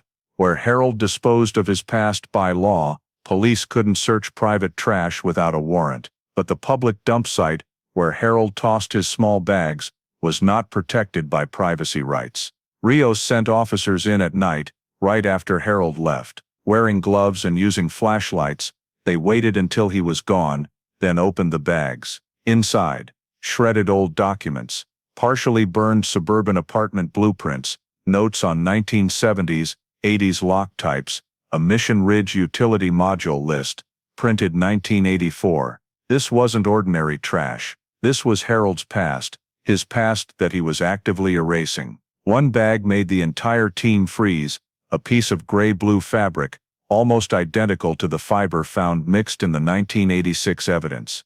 It couldn't be visually confirmed, 100%, but the material, soft synthetic microfiber, and the faded color were chillingly similar. Rios rushed the fabric to the lab. Even if no DNA remained, they ran tests. No human cellular DNA, washed or degraded after 30+ years, but microfiber traces matched the type documented in the 1984 Tustin and 1985 Santa Ana cases. Not conclusive, but impossible to call coincidence. The documents Harold burned, a critical link. One evening when Harold burned papers behind the building, the Long Beach sea wind blew harder than usual, and several large ash fragments flew out of the drum. An officer quietly collected 2 half-burned pieces, just scraps with a few surviving words, IJ, Unit 3B. Mission Ridge had an apartment numbered 3B. No one knew which unit he had serviced, but forensics had confirmed Marissa's apartment was in the same block, not far away. Another scrap still legible with 2 words, utility access. If Harold was burning old work notes related to utility access, and one mentioned Unit 3B, he might be destroying records tied to the entire 1980s suburban intrusion series. Behavior growing stranger by the day. Over the 2-week surveillance period, Harold began triple locking his door every time he returned, covering windows with newspaper, suddenly cutting power to test something, walking to the beach at 3 a.m., just standing and staring, never touching the water, looking over his shoulder every 20-30 steps. Rios recognized the signs. A man under pressure. A man guarding a secret. A man who knew his past was catching up. One discovery that changed everything. On day 12 of surveillance, Harold carried a smaller than usual trash bag. When he tossed it into the Long Beach container, the bag tore on the edge and fell against the rim. Officers waited until he was far away, then opened it. Inside, an old pair of cotton gloves, a roll of 1980s style cloth utility tape, and most telling, a tiny sliver of wood with faint brown paint. Forensics ran spectral analysis on the wood sample. The results silenced the room. The paint matched the exact formulation used on Mission Ridge apartment door frames between 1978 and 1982. Marissa's building fell within that construction window. No one knew why Harold had kept that sliver of wood for decades, or why he was throwing it away now. But that single piece was enough for Rios to know they were close, very close. The past doesn't disappear on its own, only people try to bury it. A young detective said while standing next to Rios in the lab. Rios didn't answer, She just stared at the board labeled, Harold Brixley, primary suspect, then at the new evidence, fabric, paint, paper ash, suburban blueprints. Each piece was weak alone. Together they painted a complete behavioral portrait, a man panicking, erasing traces, closing the holes he had left in 1986. And most importantly, he was doing it all before police made official contact. What was he preparing for? What was he afraid of? And what did he know was coming? All those questions pushed the case into the next phase, where simple surveillance was no longer enough. Harold Brixley was no longer just the shadow of a 1986 suspect. He was stirring in the dark, and police knew they had to move before he vanished again. After nearly 2 weeks of intense surveillance, every one of Harold Brixley's actions pointed to a single conclusion: he was hiding something far bigger than a few old documents. The mysterious trash bags, the paper ashes, the fabric scrap, the painted wood sliver, the route changes, and especially the nighttime burnings, all told Rios and the team what they now believed with certainty. Harold knew his past was returning, and he was racing to erase evidence before being confronted. But suspicion alone wasn't enough for an arrest warrant. They needed the strongest, most reliable, indisputable thing possible: direct DNA from Harold Brixley, obtained legally, without contact, without alerting him. That's when the team shifted to covert sample collection, a delicate forensic operation that required absolute patience. The golden opportunity: Harold and the soda can at the corner store. Harold had a daily ritual. He walked to the small grocery near his building, bought a cheap can of soda, drank it on the curb, and tossed the empty into the trash bin beside the store. The pattern repeated for 10 straight days of surveillance, an almost ceremonial habit that looked harmless, but to investigators, was an open invitation for DNA collection. On the 13th night of surveillance, Harold entered the store as usual. The team's cameras recorded every move. He grabbed a soda, popped it open, took several swallows, stepped outside, scanned the street as if tasting the air, then dropped the can into the large blue public bin against the brick wall. Rios gave the order over the radio: Team 2, approach the bin once the subject is beyond 50 feet. Touch nothing but the can. Gloves on. Seal immediately. Harold walked away without looking back. An officer swiftly retrieved the can with stainless steel tongs, placed it in a sterile evidence bag, and rushed it to the Orange County Genetics Lab. The lab: hope and anxiety. Although a soda can is an excellent DNA source, saliva on the rim, forensics still braced for possible failure. If Harold wiped his mouth, or if the can was contaminated, the result might be too weak to compare with the original SNP profile. But as the technicians began extraction, the DNA signal came in stronger than expected. One technician told Rios, "If this is saliva DNA from the rim, we'll know the truth within the next 24 hours. 24 hours, after more than 2 decades. The number felt like one breath before the case finally split open. The waiting hours, tension to the breaking point. Rios didn't sleep. She stayed in the lab's glass observation room, watching the technicians work step by step, centrifuge the sample, extract run, PCR amplification, sequence alleles, cross-reference the new STR profile against the original. The 1986 scene sample lacked full STR, but had enough SNP. Forensics used a hybrid algorithm to compare. As the SNP, STR matching algorithm ran, the surveillance team, the genealogists, and the unit commander all gathered in front of the monitor. No one spoke. The result appeared like a knife cut across the screen. Match 100.00% probability. No alternate source possible. No margin of error. No doubt. No close enough. A perfect absolute match. The head of the lab, a man who never used emotional language, said only 3 words: no doubt. Rios felt the entire room shrink in that instant. Everything went so quiet she could hear her own heartbeat pounding in her ears. They had just confirmed what no one had been able to prove 3 decades earlier. Harold Brixley's DNA was the DNA left at Marissa Hale's apartment in 1986. One technician gave a small smile, the kind that appears when a door locked for years finally swings open. We finally got him. Detailed comparison.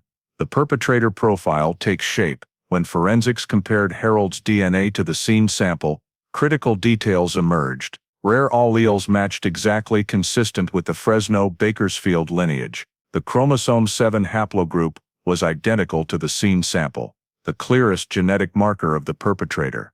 No contamination, the scene DNA and the soda can DNA came from the same source. A technician told Rios, "There is no scenario where Harold just happens to share the SNP profile with the perpetrator. A match this perfect means only one thing: he is the person who left DNA in that apartment." And most crucially, the scene DNA did not belong to the victim, to any 1986 investigator, or to any legitimate resident of the complex. That made the conclusion indisputable.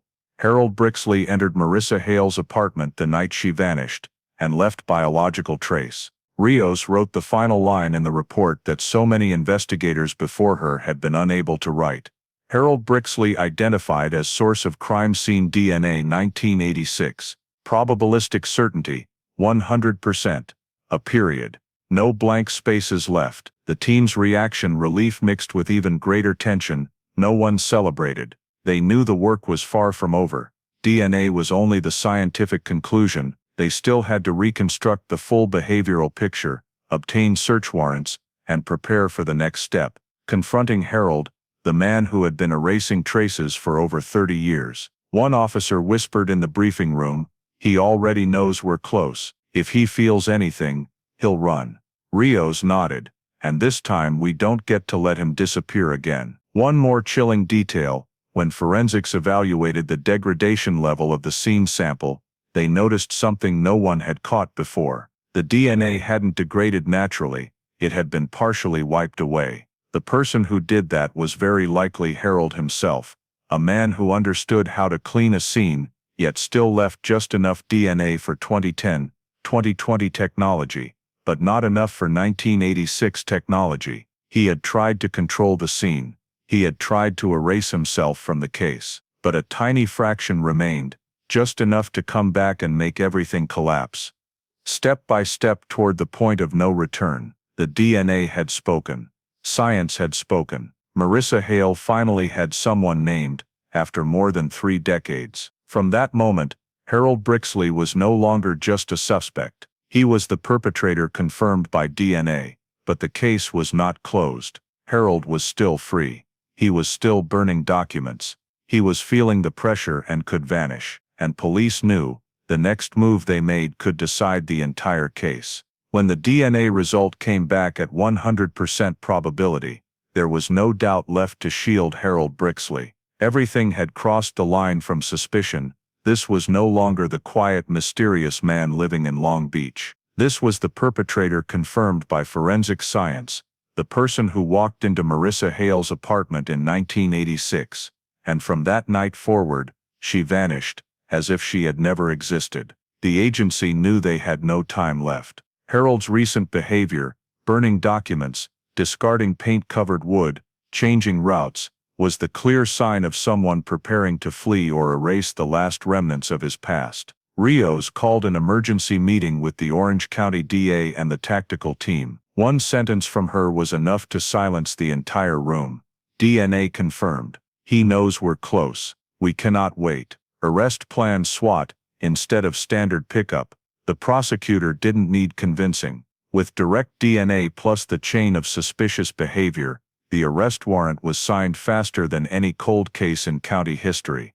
But the method of arrest was not simple. He was extremely cautious. The apartment was in a rundown complex with multiple entrances, multiple danger points. He checked reflections to watch for tails, and most concerning, he cut power to his unit at night, as if testing or setting traps. Rios requested a SWAT dawn raid at 4:35 a.m., the hour when human reaction time is slowest. SWAT agreed. They wanted building blueprints, surveillance photos, and rear escape routes sealed. Dawn in Long Beach. The raid begins. The sea air was still damp and cold when the SWAT van stopped 1 block from Harold's building. The assault team in full armor moved in absolute silence. One officer whispered, "One suspect, possibly dangerous. No firearms reported, but treat as armed."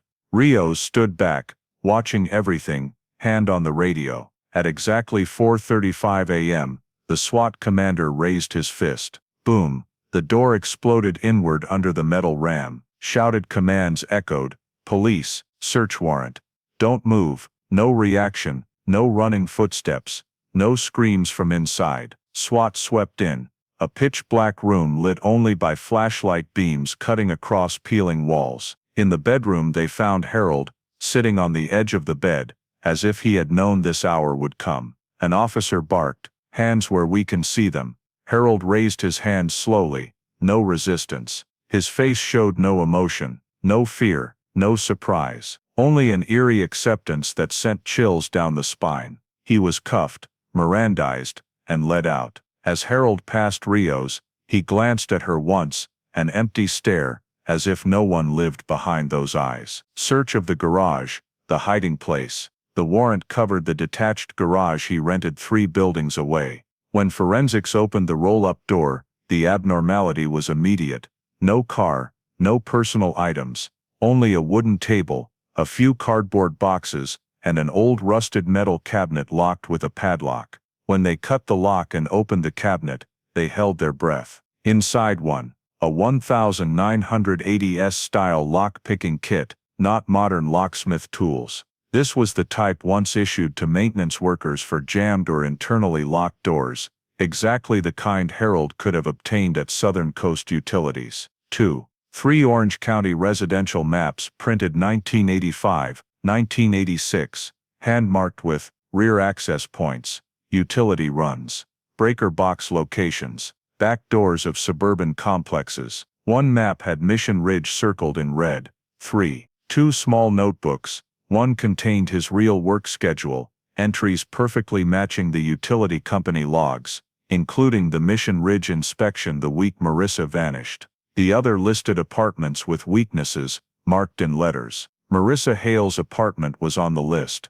Unit M4, EW, entry weakness, 4. Old gloves, cloth tape and other tools. No DNA on them, but forensics confirmed they were the exact type used by 1980s suburban intruders. One piece of evidence no one expected.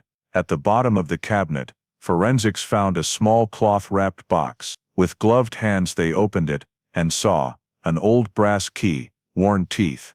No tag, incompatible with any modern lock. The lab compared it to 1980s California suburban lock samples. Conclusion: this key fits only older doors in the Mission Ridge complex and 4 contemporaneous complexes.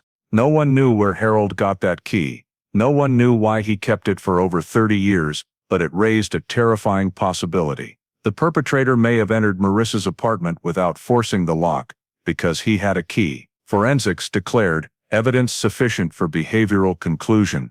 As Rios looked at the items spread across the table, she realized this was no longer coincidence. This was a criminal toolkit, hidden like a part of Harold's life. He never wanted anyone to touch. Forensics issued a rapid report, lock-picking tools consistent with no forced entry pattern. Maps matching the 1984 and 1985 intrusion locations. Notebooks showing density equivalent to pre-planning. Key capable of opening old Mission Ridge-style apartments. Forensic conclusion: Harold L. Brixley possessed tools and knowledge consistent with forced entry or stealth entry methods, documented in 1984. 1986 suburban intrusion cases.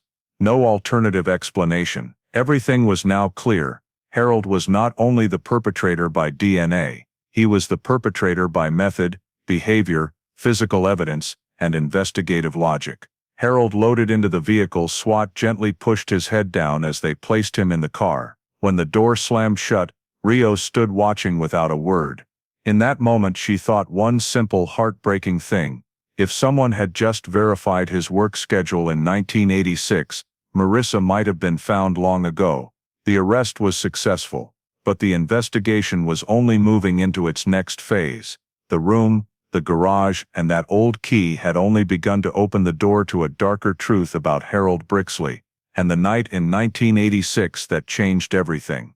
Harold Brixley was brought into the interrogation room at 9:12 a.m., just hours after SWAT stormed his Long Beach apartment. He did not ask for a lawyer or demand a phone call. He simply sat upright, eyes fixed on the stainless steel table, as if studying every scratch in the metal. Rios walked in, carrying the thick case file she had prepared overnight. A single harsh halogen light shone down, casting cold white light that made every millimeter of Harold's movements visible. "Mr. Brixley," Rios began calmly, "we have a 100% DNA match from the 1986 disappearance scene.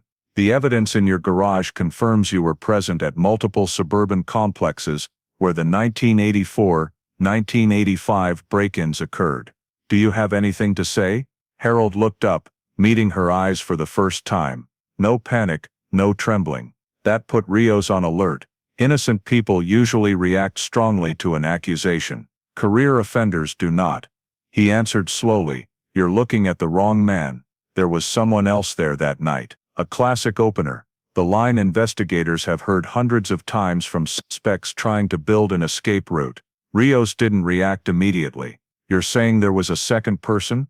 Harold gave a slight nod. "He followed me. He knew I used to work around that area. He wanted to pin everything on me." Rios leaned back slightly in her chair. Exactly as expected. Harold was going with the second-person defense, the excuse criminals use when they think a vague story will throw police off. "Can you describe this individual?" Rios asked. Harold closed his eyes for a few seconds, as if choosing his words. "Tall, very tall, over 6 feet I think. He'd been following me for a while. I saw him around Mission Ridge back then." Rios jotted a note, not because the information was useful, but to track every contradiction that would follow. "You said you only saw him around Mission Ridge, but you also said he was following you. Where did you actually meet him?" Harold paused. His eyes flicked left and right, classic sign of constructing a new story. "In Santa Ana," he said. "A few years later, he told me I owed him. Then he disappeared." An observer behind the one-way glass tilted his head. "He's building the plot right here in the room." Rios continued, tone unchanged. "What year did you meet him?" Harold licked his lips, hesitated a few seconds. "I don't remember. Maybe 1991, or 1992. Rios set her pen down. "That's very interesting, Mr. Brixley, because forensics just confirmed you couldn't have met anyone in Santa Ana in 1991, 1992. The person living at your address during that period stated you never left the house for weeks except to go to work." Harold didn't answer. He looked toward the corner of the room, eyes shifting to a withdrawal from conversation state, a clear sign he knew his story was crumbling. Rios didn't let up. "And if there really was a second person, why is your DNA the only one in the victim's apartment? Why is there no other DNA? How do you explain the 1984-1986 suburban maps in your garage, the notebook clearly marked DW, entry weakness, and the old key that opens Mission Ridge, type doors?" Harold frowned, the first genuine expression. I just kept some stuff from when I worked at the utility company." Rios replied softly, "They said you were never issued those documents. All maps and keys had to be returned when your contract ended. Can you prove why you kept them?" Harold lowered his head, hands clenching. "Someone told me to keep them." "Who?" Rios asked instantly. "The second person." A long silence followed. Rios didn't smile, but her eyes made it clear, Harold's story was collapsing on its own. Forensics completely dismantles the second-person story. In the adjacent lab, technicians re-examined every item just seized: maps, gloves, tape, lock-picking tools, the key. They also tested for secondary DNA on those objects, to see if the second person Harold invented actually existed. Results came back fast. No DNA except Harold's. No fingerprints except Harold's. No item showed any trace of another individual. The forensic report stated plainly, all evidence recovered from subject's garage and living area indicates exclusive handling by Harold L. Brixley. No indication of secondary individual. Forensics went further. Behavioral signature consistent with organized lone offender. No second person. No accomplice. No one framing Harold. No one following him. No other shadow in that apartment. In 1986, only him. Harold feels the legal noose tightening. In the interrogation room, Rios received the forensic update. She opened the file and placed it in front of Harold, without a word. Harold looked at the pages: allele charts, area maps, photos of lock-picking tools, photos of the notebook, photos of the paint-stained wood sliver, photos of the microfiber scrap, and finally, the DNA comparison sheet with the line match. 100%. Harold blinked rapidly, sign of realizing he was out of moves. Rios spoke quietly, no threat, no raised voice. You're trying to blame a second person who doesn't exist, but science doesn't lie. DNA doesn't make up stories. The only thing left is you. Harold turned his face away, shoulders drawing inward, not looking at anyone. Rios continued, there's no more detour, no more back door to slip through, no more shadow to hide in. The circle is closed, and you're right in the middle of it.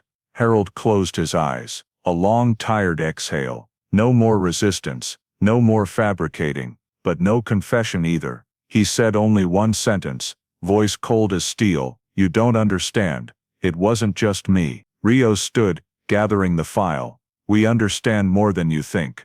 And the court will too. End of interrogation. The legal circle closes. As Harold was led out to be transferred to pretrial detention, the two escorting officers noted something odd.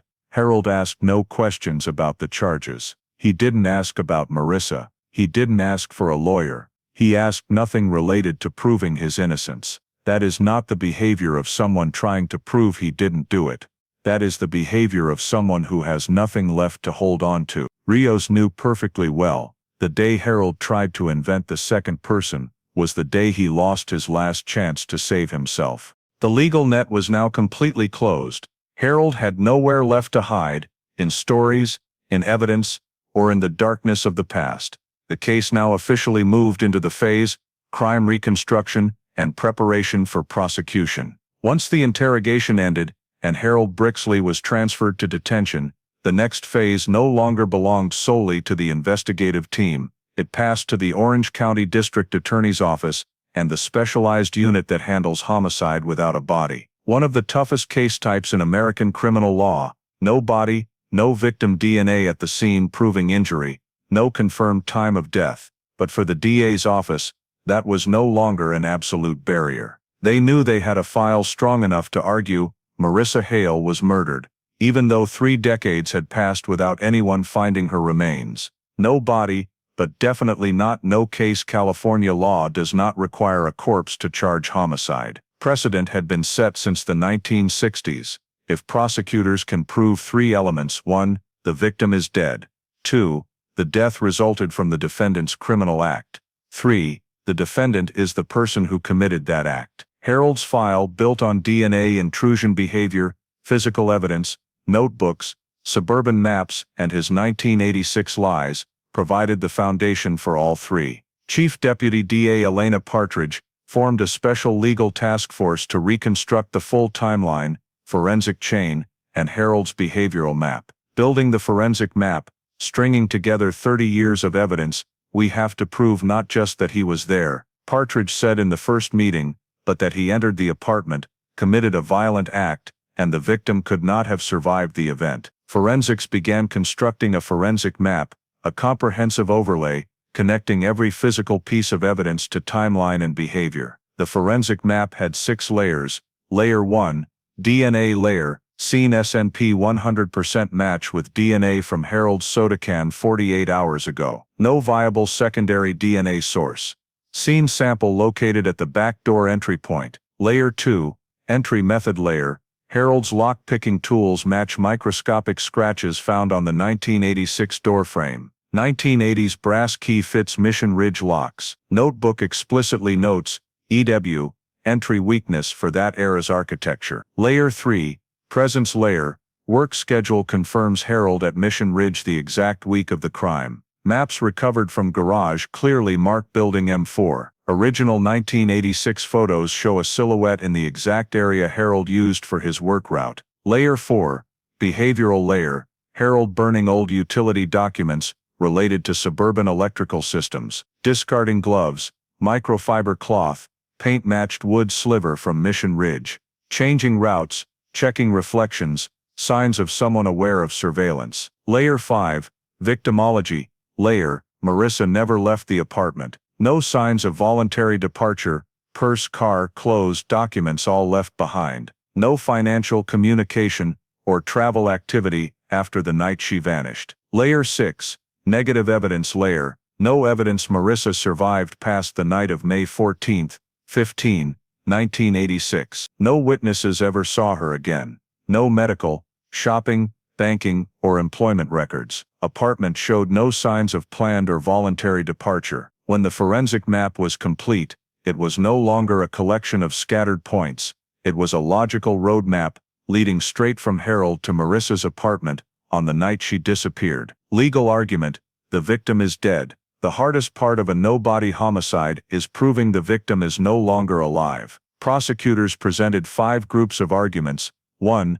Disappearance with zero signs of voluntariness. Marissa left all personal property behind. No luggage, no financial distress or conflict that would cause her to flee.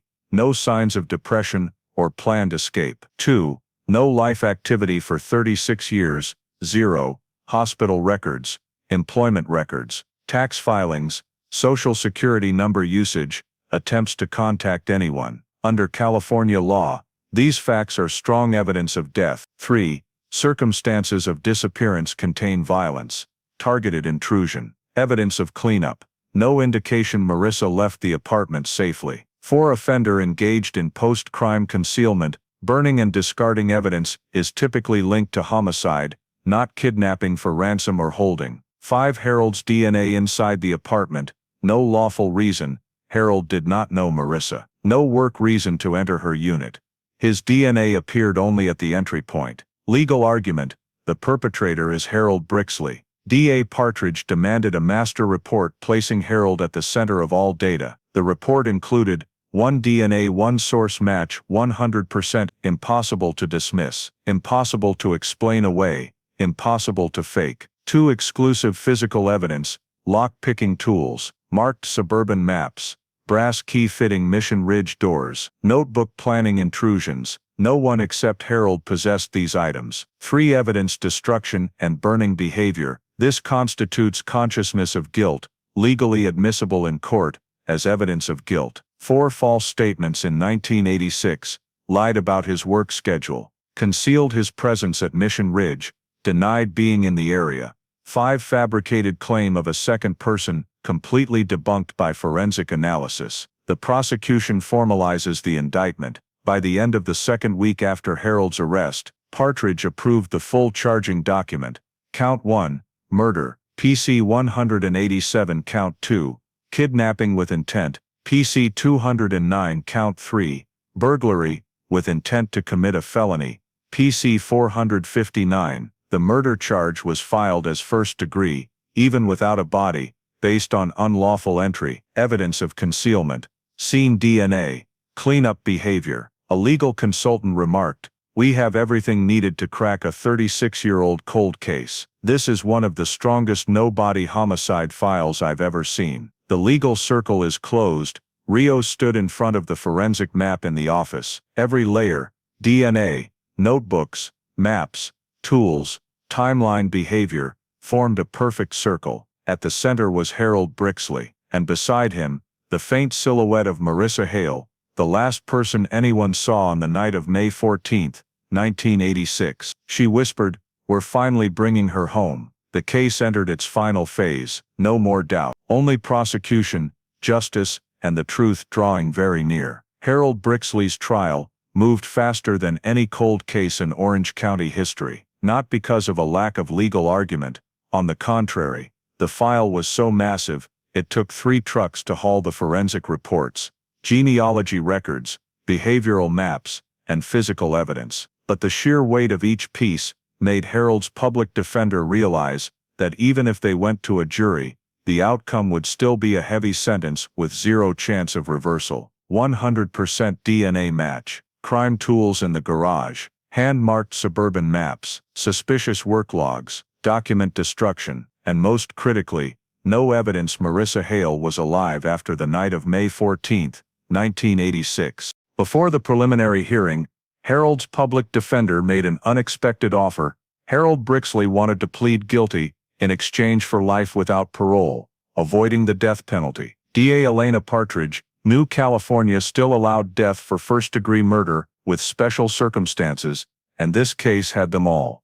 Burglary entry, concealment, high premeditation. A jury would very likely impose death, but Partridge also understood that a plea would give Marissa's family official closure, something they had waited over 3 decades for, and more. A plea meant Harold could not appeal on insufficient evidence. The case would be sealed forever. After 2 days of negotiation, Partridge accepted on condition Harold plead to the highest charge, first-degree murder, and waive all appeals. Harold enters the courtroom. On the morning of sentencing, the Orange County Superior Courtroom was packed. Cameras flashed non-stop. Marissa's family, now aged, hair gone gray, sat in the front row. Rios sat in the investigators section behind the prosecution. When Harold was led in, an icy silence fell over the room. He looked more worn and thinner than on arrest day, but his eyes remained as empty as the morning SWAT took him. The judge asked, "Defendant Harold Lawrence Brixley, how do you plead to the charge of murder in the first degree?" Harold didn't look at anyone, not the victim's family, not the prosecutor, not Rios. He answered in a flat, steady, emotionless voice, "Guilty." A sob burst from the front row. A woman, Marissa's sister, covered her face and shook. After 36 years, they finally heard the words they had prayed for thousands of times. The killer had admitted it. The prosecutor asked, "Do you wish to say anything about the victim?" Harold was silent. This was his chance to tell the truth, to explain, to show a shred of humanity. He only shook his head. DA Partridge knew the most important question remained. "Are you willing to disclose the location of Marissa Hale's remains?" Harold lifted his head and looked straight at Partridge. The first time he had looked at anyone with intent. He spoke slowly, every word deliberate, as if carving it into the air. "No." The courtroom erupted in gasps. A chair clattered. Someone in Marissa's family broke into open sobbing. The judge called for order, but emotion ran too high for anyone to stay calm for minutes. Rios clenched her fists. That single word made her feel the case was still not truly over. Harold's explanation, if it can be called that once order was restored, Partridge asked again. "Why? You're getting life anyway. Telling us won't make the sentence worse." Harold simply replied, "Some things stay buried." A cold, vague sentence, yet perfectly clear. He did not want Marissa's family to close their pain. He wanted to keep the last bit of power, the power to keep the secret, the power to control the story, the same thing he had done since 1986. Sentencing. The judge pronounced, life imprisonment without possibility of parole, no right of appeal, no eligibility for compassionate release. The legal terms ended Harold's freedom instantly. In the written judgment, the judge noted, the defendant admitted guilt yet refused to assist in recovering the victim's remains. This court considers this an act of cruelty toward the victim's family. Harold leaves the courtroom. As soon as the hearing ended, Harold stood. An officer escorted him out. As he passed Rios, he turned and looked at her. Not pleading, not threatening, not defiant, just emptiness, as if he had never been human. Only a shadow moving on instinct. Rios watched until he disappeared behind the steel door. But one question still hung in the air. Harold had pleaded guilty, yet he locked away the most important thing. Where is Marissa's body? No statement, no map, no final clue. The trial was over, but for Marissa's family and the investigative team, the door of justice still had one painful crack. The final truth remained buried by Harold, and that question would lead the story into its final part. The aftermath and legacy of the 1986 case. 36 years after Marissa Hale vanished from her small apartment in Irvine, California, the final answer did not come from a witness, a confession, or any physical trace from the 1980s. It came from something unimaginable to investigators in 1986, next-generation DNA technology, technology that doesn't just analyze crime, it analyzes an entire bloodline's history. The Marissa Hale file had once been considered hopeless. No body, no witnesses, no fingerprints, No obvious violence. A scene so clean it was too clean for the tools of that era. Sealing errors, mixed evidence, heavily degraded DNA samples, everything seemed to have buried any chance of prosecution. But science does not stand still. When SNP sequencing arrived, it changed every standard for American cold case investigation. A pinhead-sized DNA sample, deemed useless in 1990, became the key that unlocked an entire genetic map. Forensic genealogy doesn't just identify strangers, it can reconstruct family trees nearly a millennium deep, narrowing from hundreds down to 4, then to one single name. In Marissa's case, DNA was not supporting evidence. DNA was the only thing strong enough to wake the case from deep freeze. No SNP profiled, no genealogist, no list of 900 people, no list of 900 people, no Brixley, no soda can,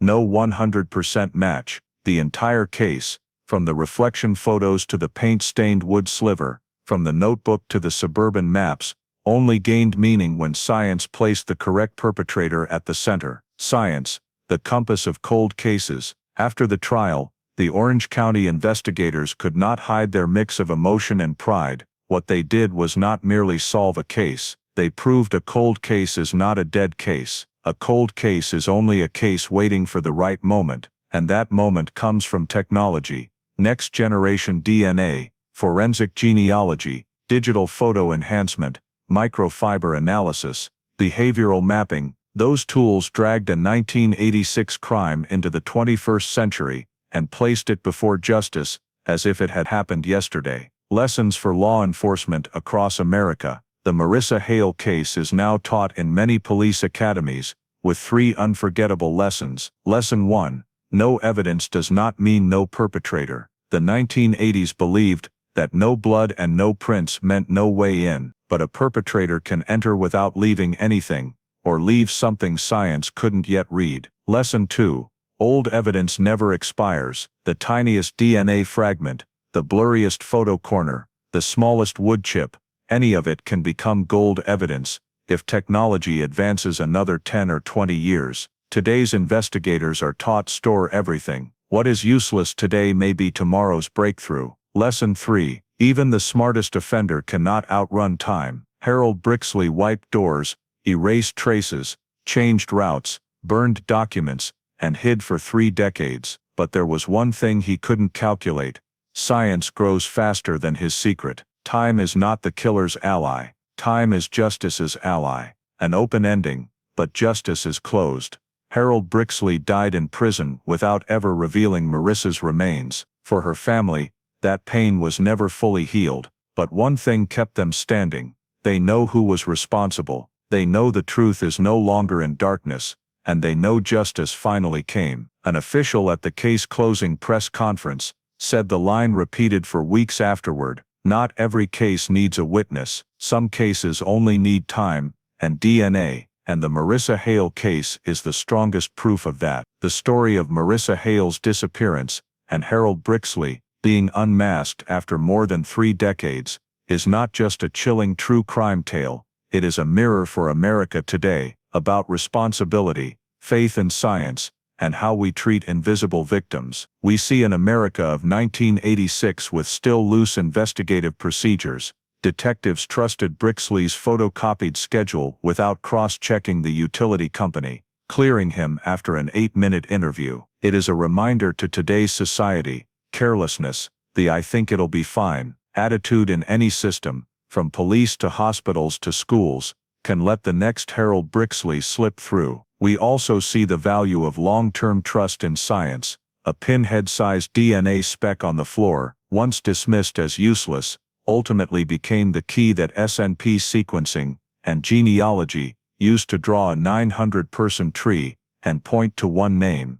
In a country still debating genetic privacy, this case poses the hard but necessary question: are we willing to let genetic data speak for victims who can no longer tell their own stories?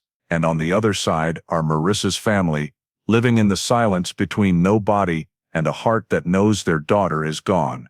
They are the image of thousands of other American families waiting for a call from some cold case unit. The The final lesson is perhaps the simplest: respect science, never dismiss the small detail, and if you are the person storing files, samples, data, remember that what you hold today may be justice for a family 30 years from now. If you want to keep following journeys of solved mysteries like Marissa Hale's story, don't forget to hit subscribe so you never miss a video. Thank you for watching, and see you in the next episode, where we continue bringing the light of truth to cases time tried to forget.